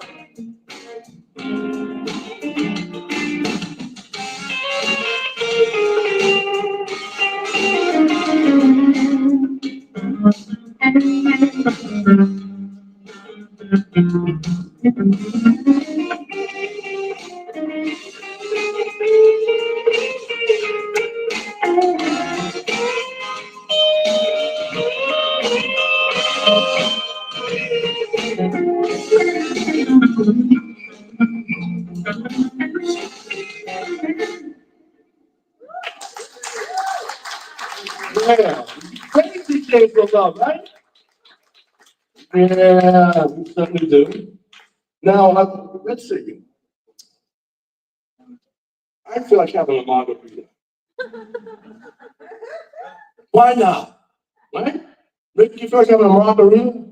What kind of burrito? What kind of burrito? A margarita. You know, the Jimmy Buffett kind, right? Maybe you can sing along with me, Rick, on this one. Come on.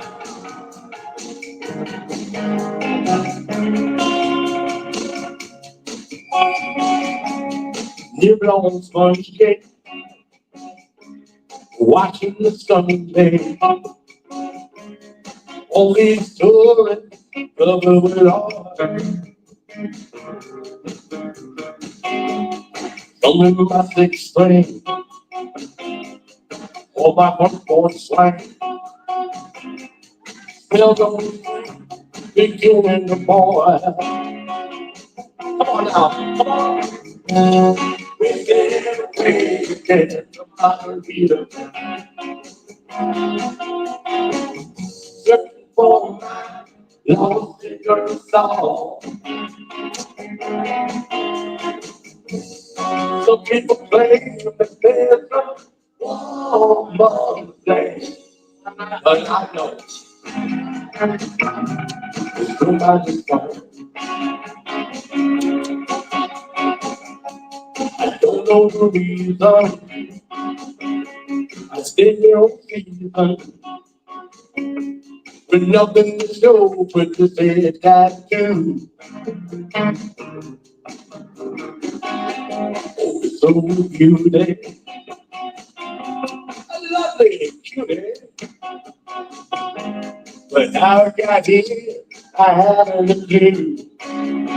No, no, within a way, margarita. Searching for my lost figure song.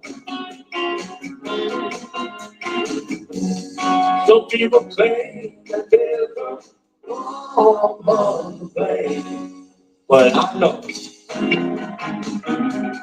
nobody's fault.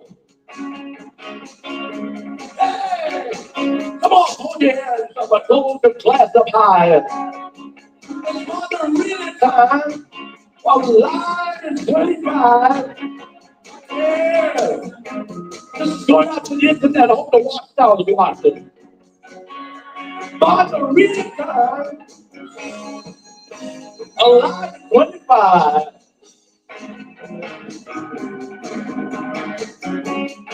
See, we're supposed to be all sad and everything. I don't know the reason. I stay all season. With nothing to show but a tattoo. It's so cute. I love it, cutie. How we got here, I haven't a clue. Hey, here we go. This is my computer. Searching for my lost figure song. Some people claim that there's a woman to blame. But I know it's own damn fault. Some people claim they're the woman to blame. But I know it's own damn fault.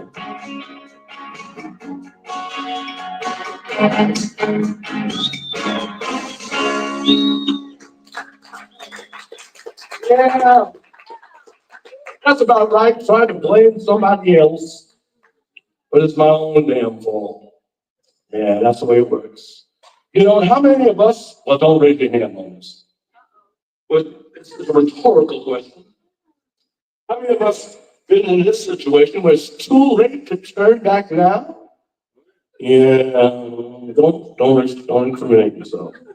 Because I have to raise my damn hand my damn self. You know, remember this song?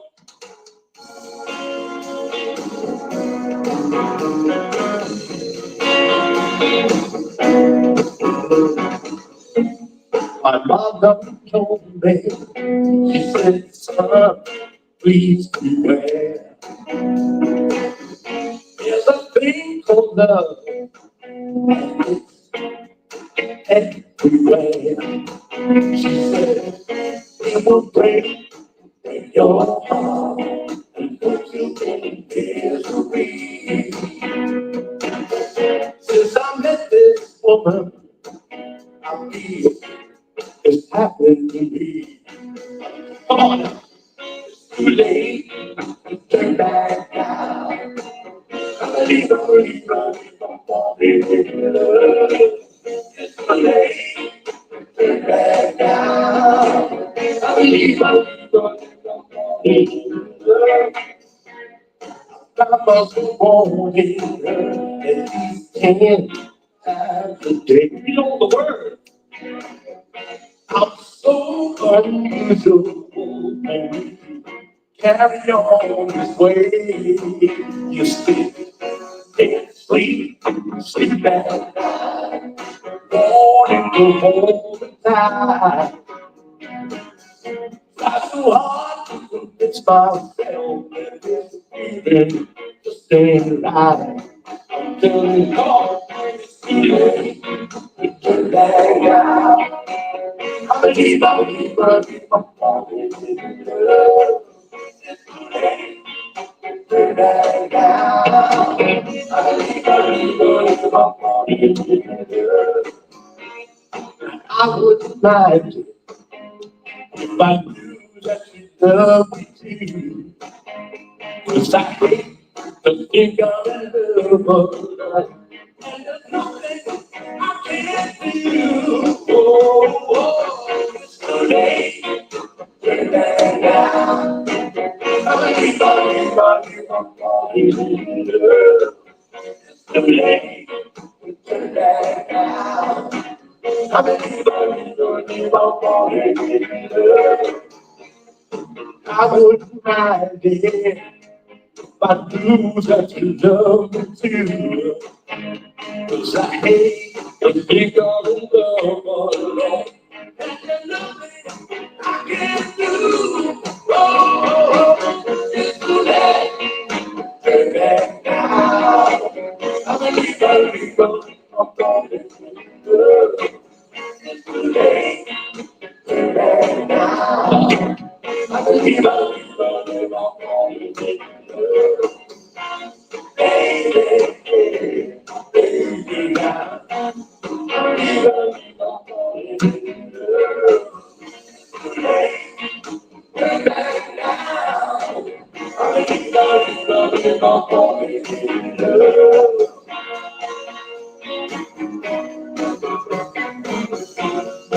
Falling in love.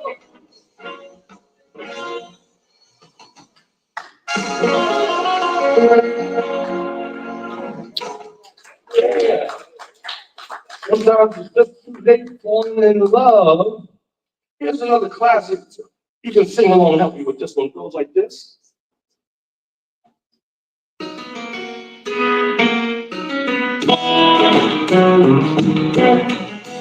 Day after day, I'm more confused. Through the night and the pouring rain. No, that's a game I hate to lose. It's a shame. Taking away everybody. For the freedom of my soul, wanna get off the rock and roll and drift away.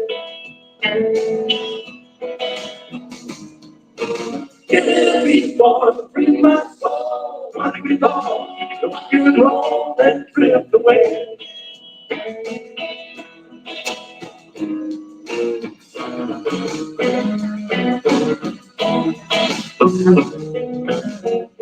I get to think I'm losing time. Don't understand the things I do. Girl, outside looks so kind. Why don't count on you? See me through.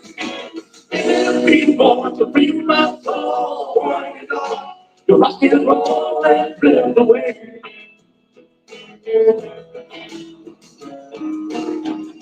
Be born to free my soul. Wanna get off rock and roll and drift away.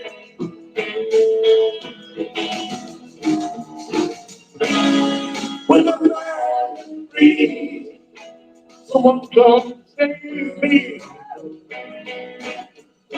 When I'm feeling blue, and I'm gonna through. That's all the love that you give me. So I believe in your song. We're together and a harmony. Keeping me strong. In the long. Give me the beat for to beat my soul. Wanna get off. Rock and roll and drift away. Give me the beat for to beat my soul. Wanna get off. Rock and roll and drift away. Be born to free my soul, wanting it all, to rock and roll and drift away. Be born to free my soul, wanting it all, to rock and roll and drift away. Be born to free my soul, wanting it all, to rock and roll and drift away. Gotta get everybody to clap their hands and sing along, everybody. Ooh, give me the beat, boy, free my soul, wanting it all, to rock and roll and drift away. Ooh, yeah, clap the hand for you.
Yeah.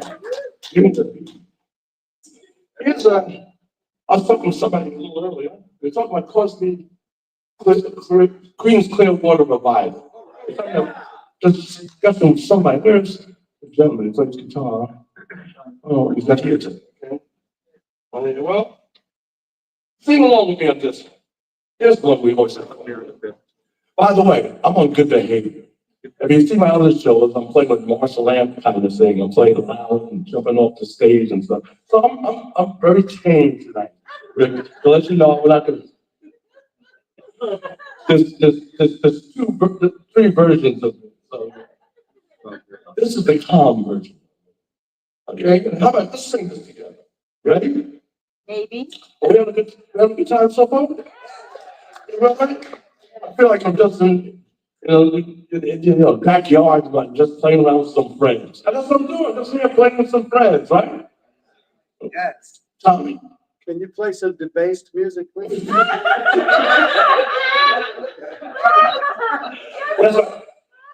When my witness band, my card said non-debasing music. I had a witness band, and I was out front with two girls, myself, and the band. Back of us, I played so many weddings for people. And people will go see Brother Smith. Oh, we have Brother Smith's band playing. It's that kind of thing. Eldon in my circuit in the Bronx. So a lot of the friends knew me as, Al Smith, and, I did weddings, and I played non-debasing music, as Tommy mentioned. It was on our business card. But then there was this other Al Smith that Rick mentioned. I was the rock guy with my rock band. And one day, the word got out. I was playing in New York, a place called the China Club.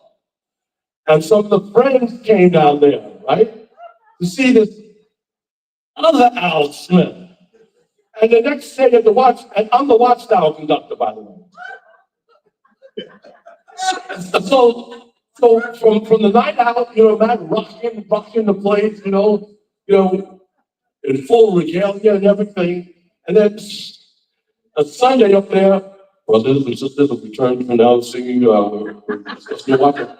and so some of the young people that we let come see the show, because my road crew were young people. That's why, Tommy, I want to get to your nephew for. I had the best road crew because they were trained, they were polite, they cleaned up afterwards. They're witnesses. So one of the kids, the mother was a pioneer. She says, "Oh, so you went and saw?" By the way, if you say Al Smith in the witness circles, they wouldn't know who you're talking about. I don't know if you know that, Rick. Everyone knows me as Jeff Smith. My middle name is Jeffrey, Jeff Smith. So I'm saying, everybody says Al Smith. So also, you go to son, so you went and saw Brother Smith finally. Whatnot. I told you, Brother Smith is talented. He said, Mom, quiet. You don't believe what we saw last night. You want to understand? Oh, really? He plays for all the gatherings. Mom, stop it. Forget it, Mom. Trust me. We're end this discussion now. So Tommy brought up like non-debasing music. But Tom, let me see what I can do. If I can conjure up some non-debasing, a good batch of non-debasing music for you, brother. Maybe just sing along with me on this. It goes like this.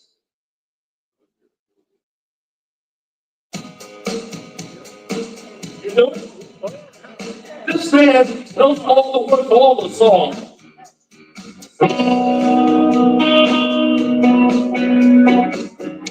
Someone told me long ago, there's a time before the sun. I know.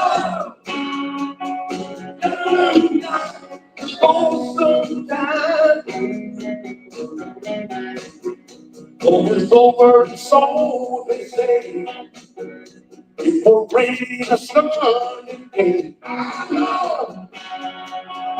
Shining down on water. Here we go.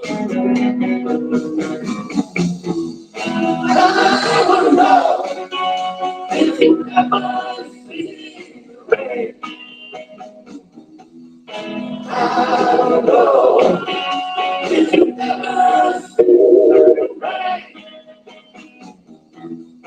Don't make me down on the sunny day. You sound so good. Just the day before. The sun is going to rain. I know. Been that way all my time. To forever and on it goes. The circle fast. I know. I wonder. Hello.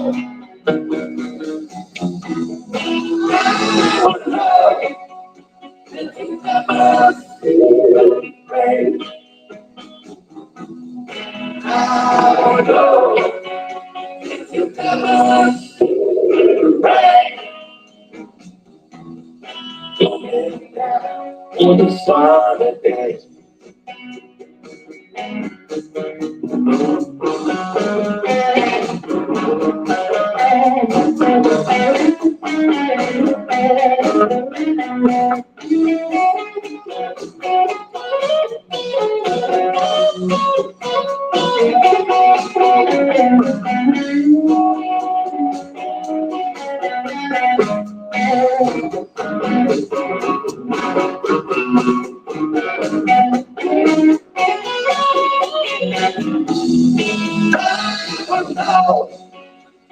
You never see rain.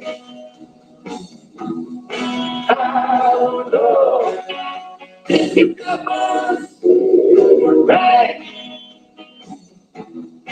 Looking down on my face.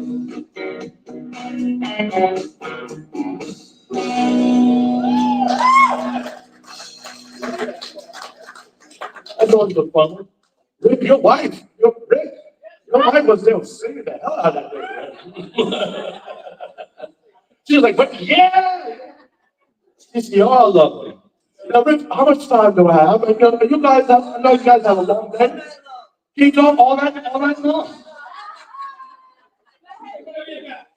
Do me a favor, make sure you tell your friends and whatnot, tell them don't miss tomorrow, you know? All right? Make sure you tell folks, we're going to have nothing like gathering together and having a good time, right?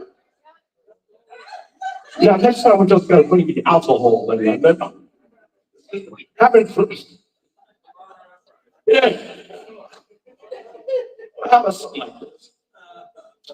How about, yeah. How about this one? Remember this?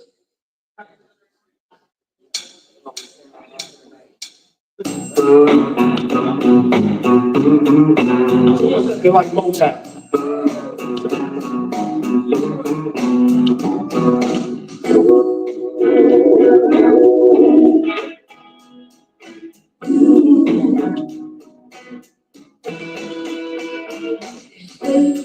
I'm drinking, I'm watching, she passes by. I said to myself, it's a lucky guy. He's got the moves and everything. He's got a girl like her. It's soothing that dream come true. The person girl, she belongs to you. Come on now, everyone sing it. What? It was just about agitation. Get away with me. It was just imagination. Get away with me.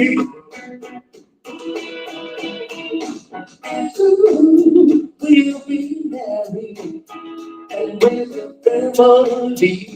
Yeah.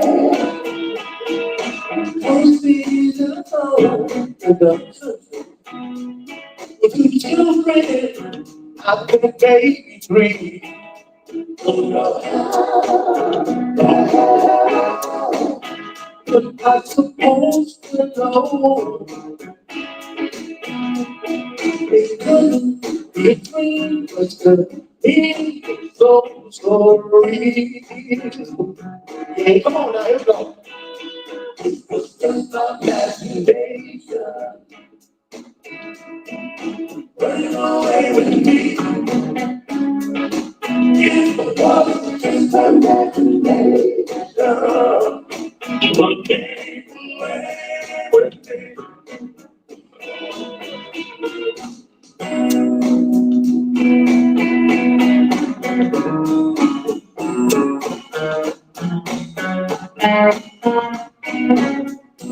Every night on my knees I pray. Dear Lord, hear my plea. Don't ever come and take me. I was so let down.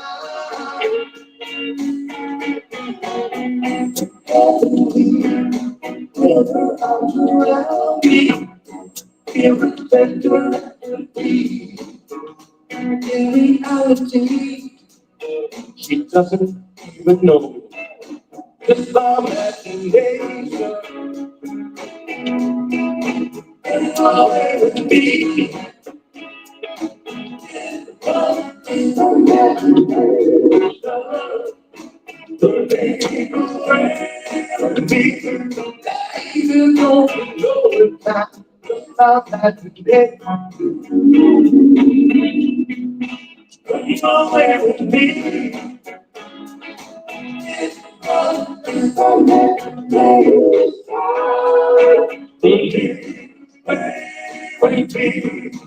Even though we know it now, just my imagination. But it's away with me.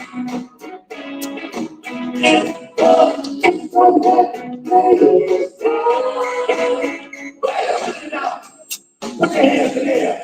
Get 'em up, get 'em up, get 'em up, get 'em up. Both hands in the air, both hands in the air. We're going to 1966. I said, groove back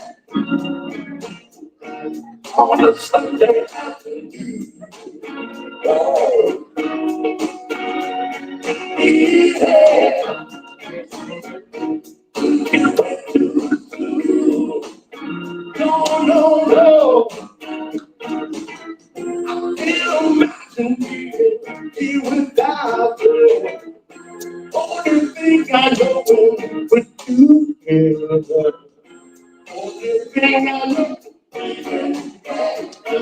do that on a Sunday I can do.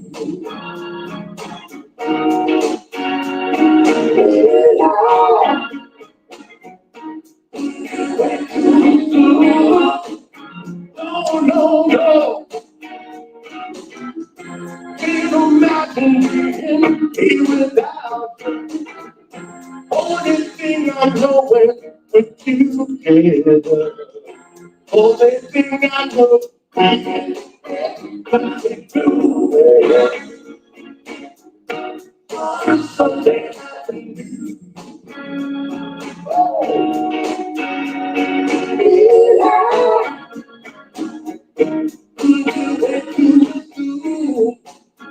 No, no, no. Come on now. Say it more.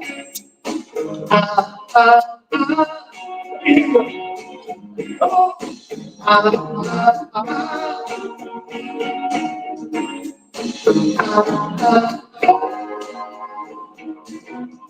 Can't imagine being without you. Only thing I know with you together. Only thing I know we can do that. On Sunday I can do.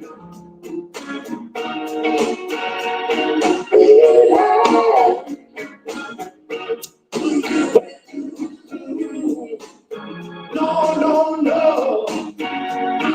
Groove it, groove it, groove it now, baby. Groove it, I said groove it, groove it now, baby. Come on, everybody say it.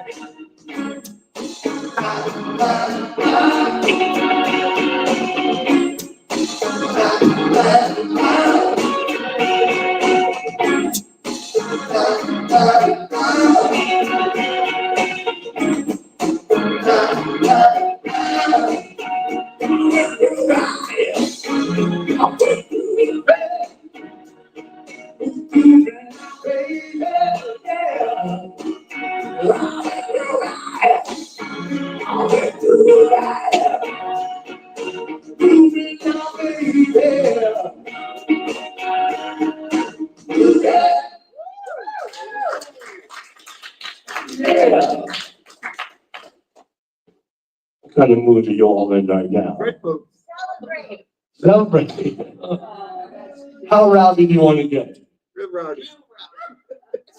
You need a drink or two. What was that, brother? Hendrix rowdy. Oh, that kind of rowdy. Oh, you want to go deep? Now, I don't know if you know, that's who I'm playing with now. I'm doing it. Well, we're negotiating with Billy Cox and Jim Sullivan, the last of the gypsies, and I'm filling in for Jimmy. So that's a whole different idea and a different playlist. But I tell you one of the tools that we have fun with because of that. Well, Jimmy was a blues band, right? Yeah. So Like a watchtower. yeah, that was Dylan's thing. But Jimmy was and Billy Cox, they were in Nashville, they were doing all the blues stuff. You know, that's where Jimmy came from. Jimmy was really a blues guitar that took a little bit of acid and played loud. So this is the kind of stuff Jimmy loved to do. Something that goes like this. Woo! Can I get everybody? Say yeah! Say yeah! Ooh yeah! Ooh yeah! Ooh yeah! Ooh yeah! Ooh yeah! Ooh, here we go!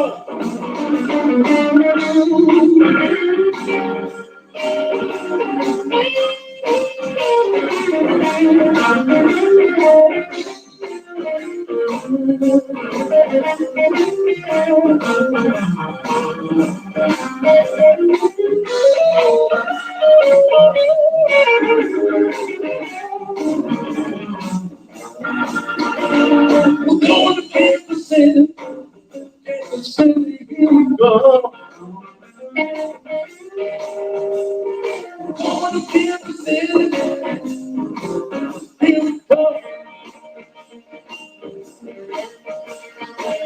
We go there, have some fun. Going to Kansas City, Kansas City, here we go. Going to Kansas City, here we go. We go there, have some fun. Come on, let's go there.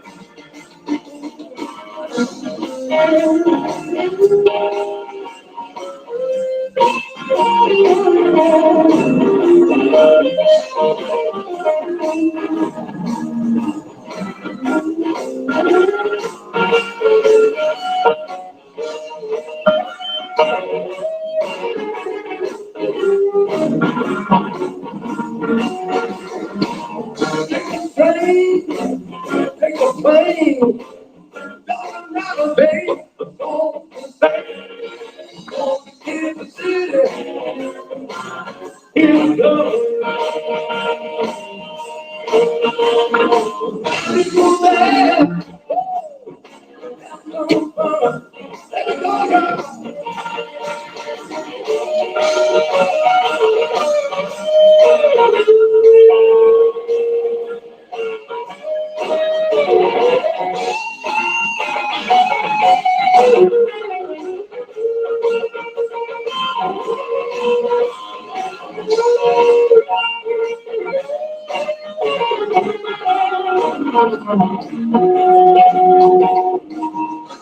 How's everybody feeling out there? I said, how's everybody feeling out there? Well, say yeah! Say yeah! Somebody scream!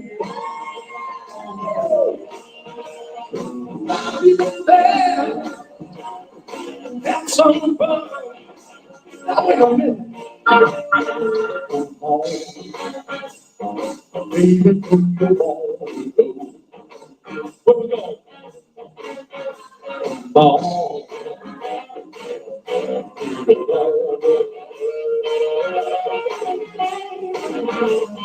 Please,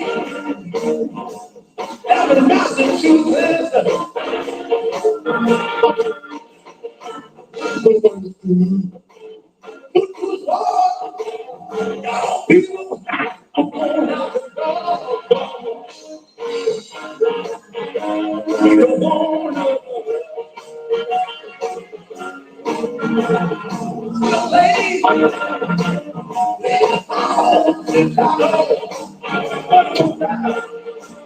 Sing yeah, everybody, sing yeah.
You all right?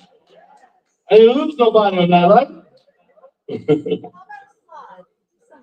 want me to do some sliding? They're ready for it. Come on, pick one. Margie wants me to do some sliding. Yes, I do. And then don't you want to miss the slide? Yes. There you go. I didn't make it up. I'm not a slide move. You know, I'll tell you what, you want to do. I love this song. Uh-oh. It's not the one you think. Oh, thank you, God. No, but I'm gonna stop the phone with this.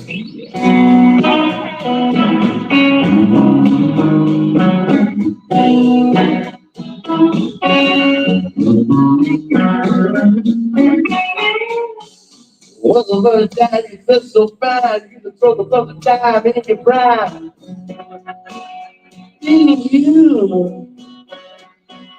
You won't come, we went dog, you're gonna fall, but it's all the old does. Kill you. He's laugh about everybody that was hanging out. Now you don't talk so loud. Now you don't seem so bright. He's running around, he's drowning. Was your dad me? You know, Jimmy Hendrix loved by those. I don't feel fall. I don't feel. Do it on your own. Because you know. Look at you. I don't know.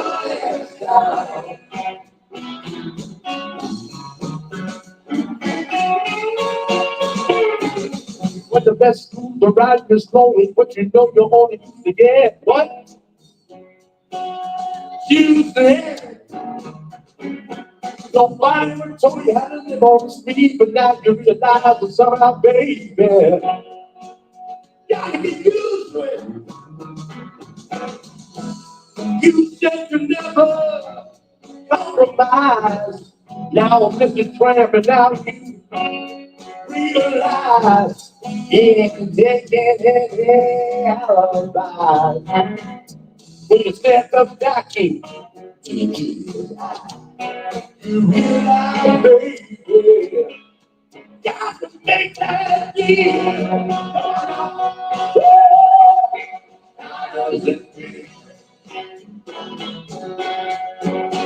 I don't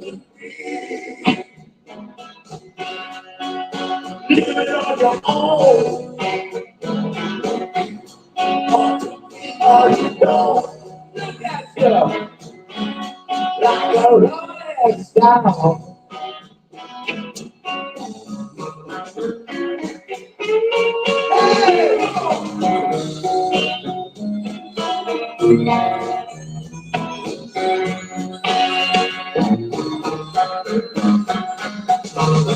Living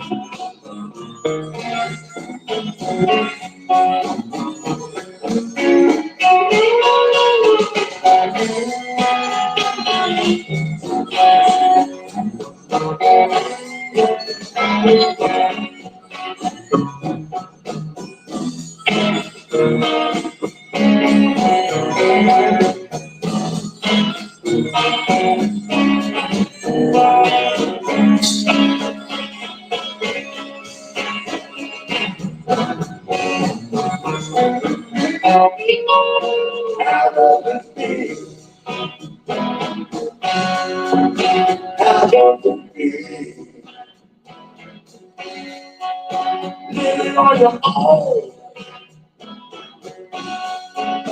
Be on your own.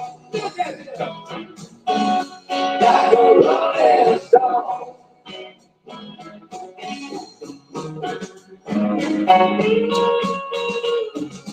Going very around to see the browns on the jokers on the clouds, but all did their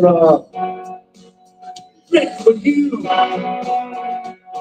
You never understood it, that ain't good. You know, we're not supposed to other people if there was kids for you.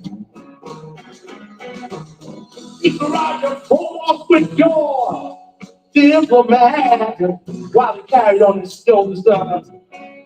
Simon Cat ain't told me when you discovered that. He gave me it, where it at. He took from you everything that he could steal. How does it feel? How does it feel? Living on your own. Don't you see how you don't? Look at you like a rolling stone.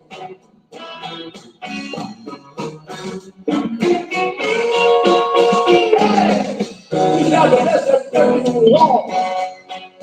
How does it feel? It's not that you want to do. How does it feel? That best of everything. How does it feel? You keep on your own. Like a rolling stone.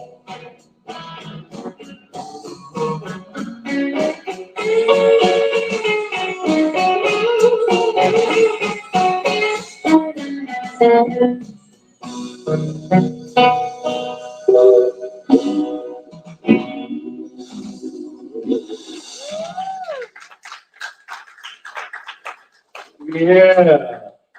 See, I want to do that. Yeah. Yeah. And you know what? How about Thank you. well, you know, it would have been yeah. Okay. Oh, well, yeah. I'm, you know, they say I'm eclectic. That's the kind of thing. I switch from one thing to another. I'm just not in that kind of mood, Marge. So I'm gonna do this other song that you like, Marge. Marge likes this song. Mustang? No, well, Oh, this is my fave. Yeah.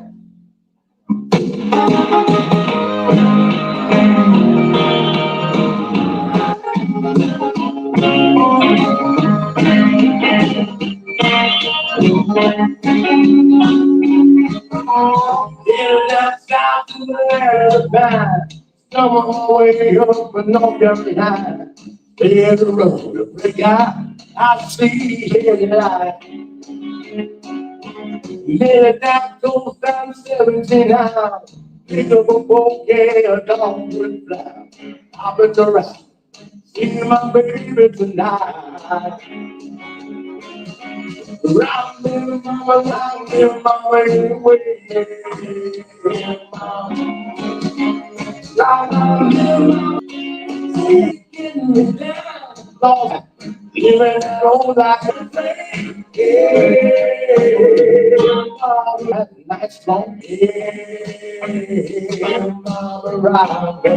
now Dylan would say, mama, like a wind in the rain. Mama, like a dog out of rain.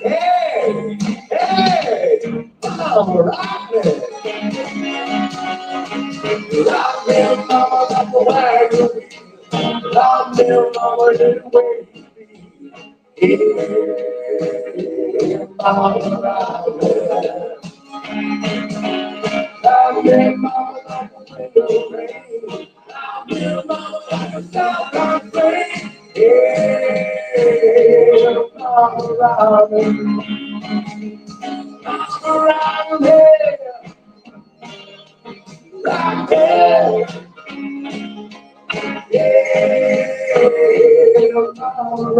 me.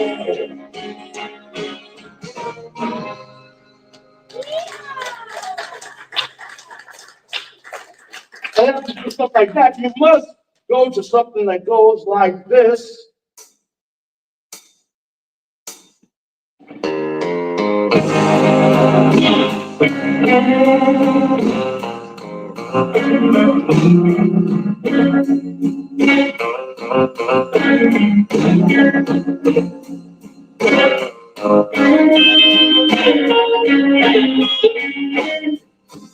Used to spend my time in the barroom.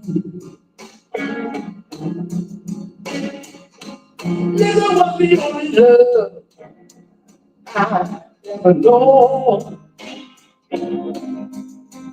But you rescued me and it saved me from the bottom. Brought me back from being far gone. Everybody, oh, rescue, rescue. Oh, as strawberry wine.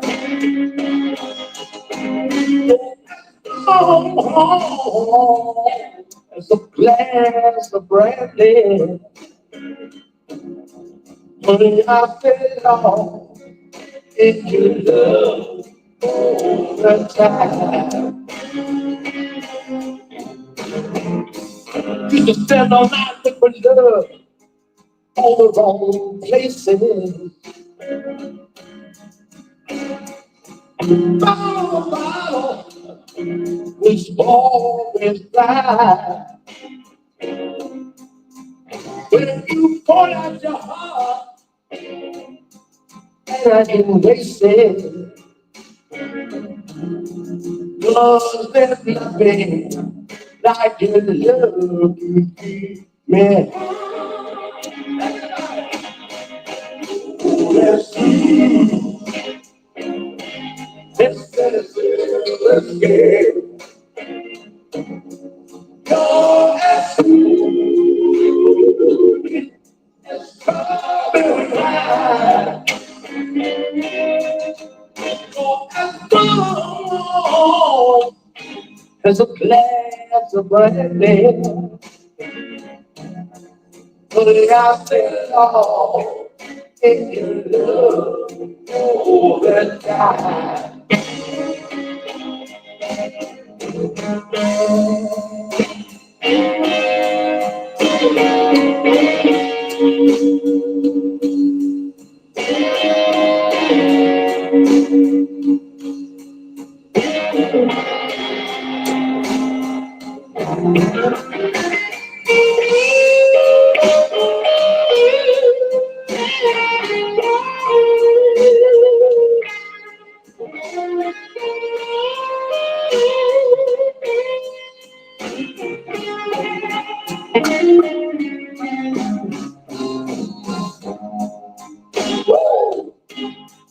Tennessee whiskey,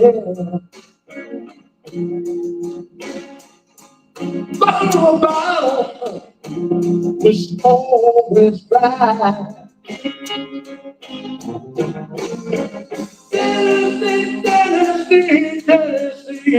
Tennessee whiskey. You know, this song reminds us of something that Etta James said a long time ago. He said, something told me it was over. When I saw you standing there, you and him talking. Something inside me said, go on, you better go on and cry, girl. Cause the pain in my heart is too much to bear. Baby, baby, baby, I'd rather be a blind girl than to see you walk away with somebody new. Baby, baby, baby, I'd rather go blind than to see you walk away with somebody else. Now, happy to say,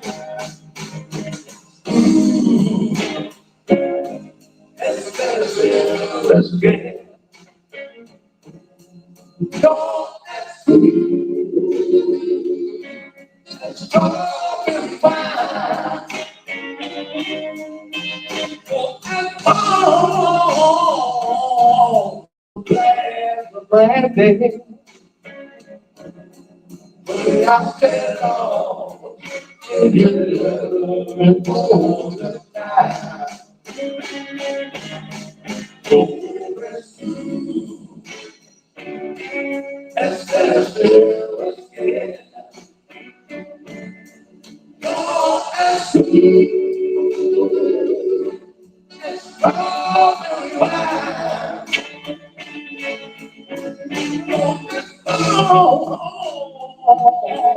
it looks like a brand day. When I said, oh, and you love all the time.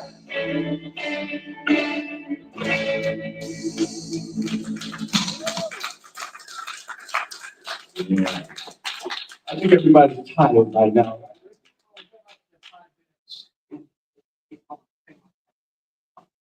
I hope it was good, right? One more song. I can sing it by dance. When I used to be in the show, nobody getting up and dance. Let me find something that you're gonna get up and dance to, right? Get one. Let's see. What can we? Huh? Did you say Prince? James Brown? James Brown? I'm gonna take it. Pray for me.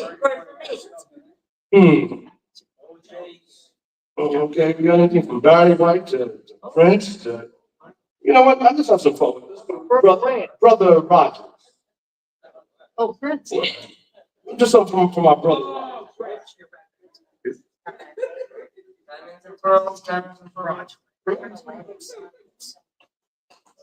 How about something like this?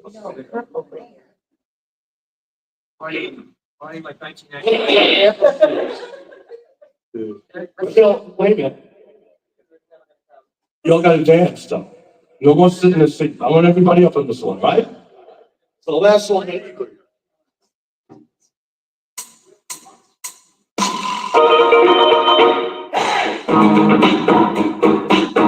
on, everybody, get on up. On your feet, on your feet.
Good night. Did you have a good time?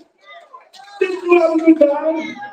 I want everybody to give a special thanks to Rick over here for organizing this. Now, anybody who ever organized anything, a family picnic or anything, knows how an arduous task that is. Rick, I tip my hat to you, brother. Amazing. Amazing.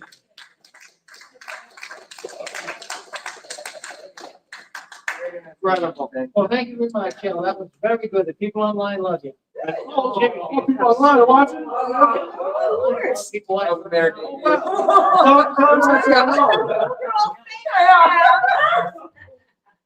There you go. He's doing back tomorrow. 6:30 tomorrow. 6:30 tomorrow, I'm gonna do a Vegas show, right? I'll stand up. Please tell your friends, I like to play the people, not the chair. So, so I come all the way from New York City, so tell your roommates, anybody on your same floor, and 1 o'clock, my friend over here, you're playing at 1 o'clock tomorrow, right? There's an 8-piece band gonna play tomorrow at 1 o'clock. Make sure you tell everybody, all right?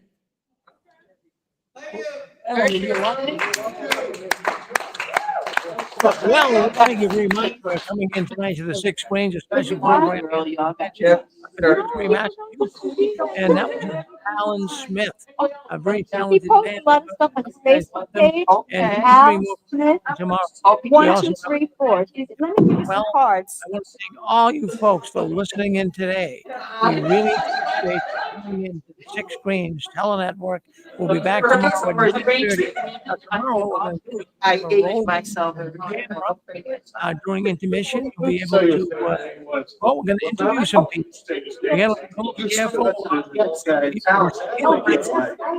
Hearing the camera. Phenomena of being still afraid. We have friends still religion. They're afraid they could be shunned.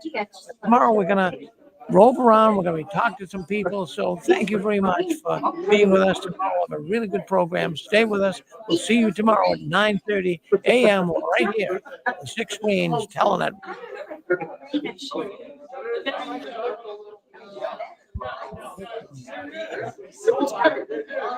Well, it's supposed to be 12. Really appreciate you helping. You're welcome. It's so exciting.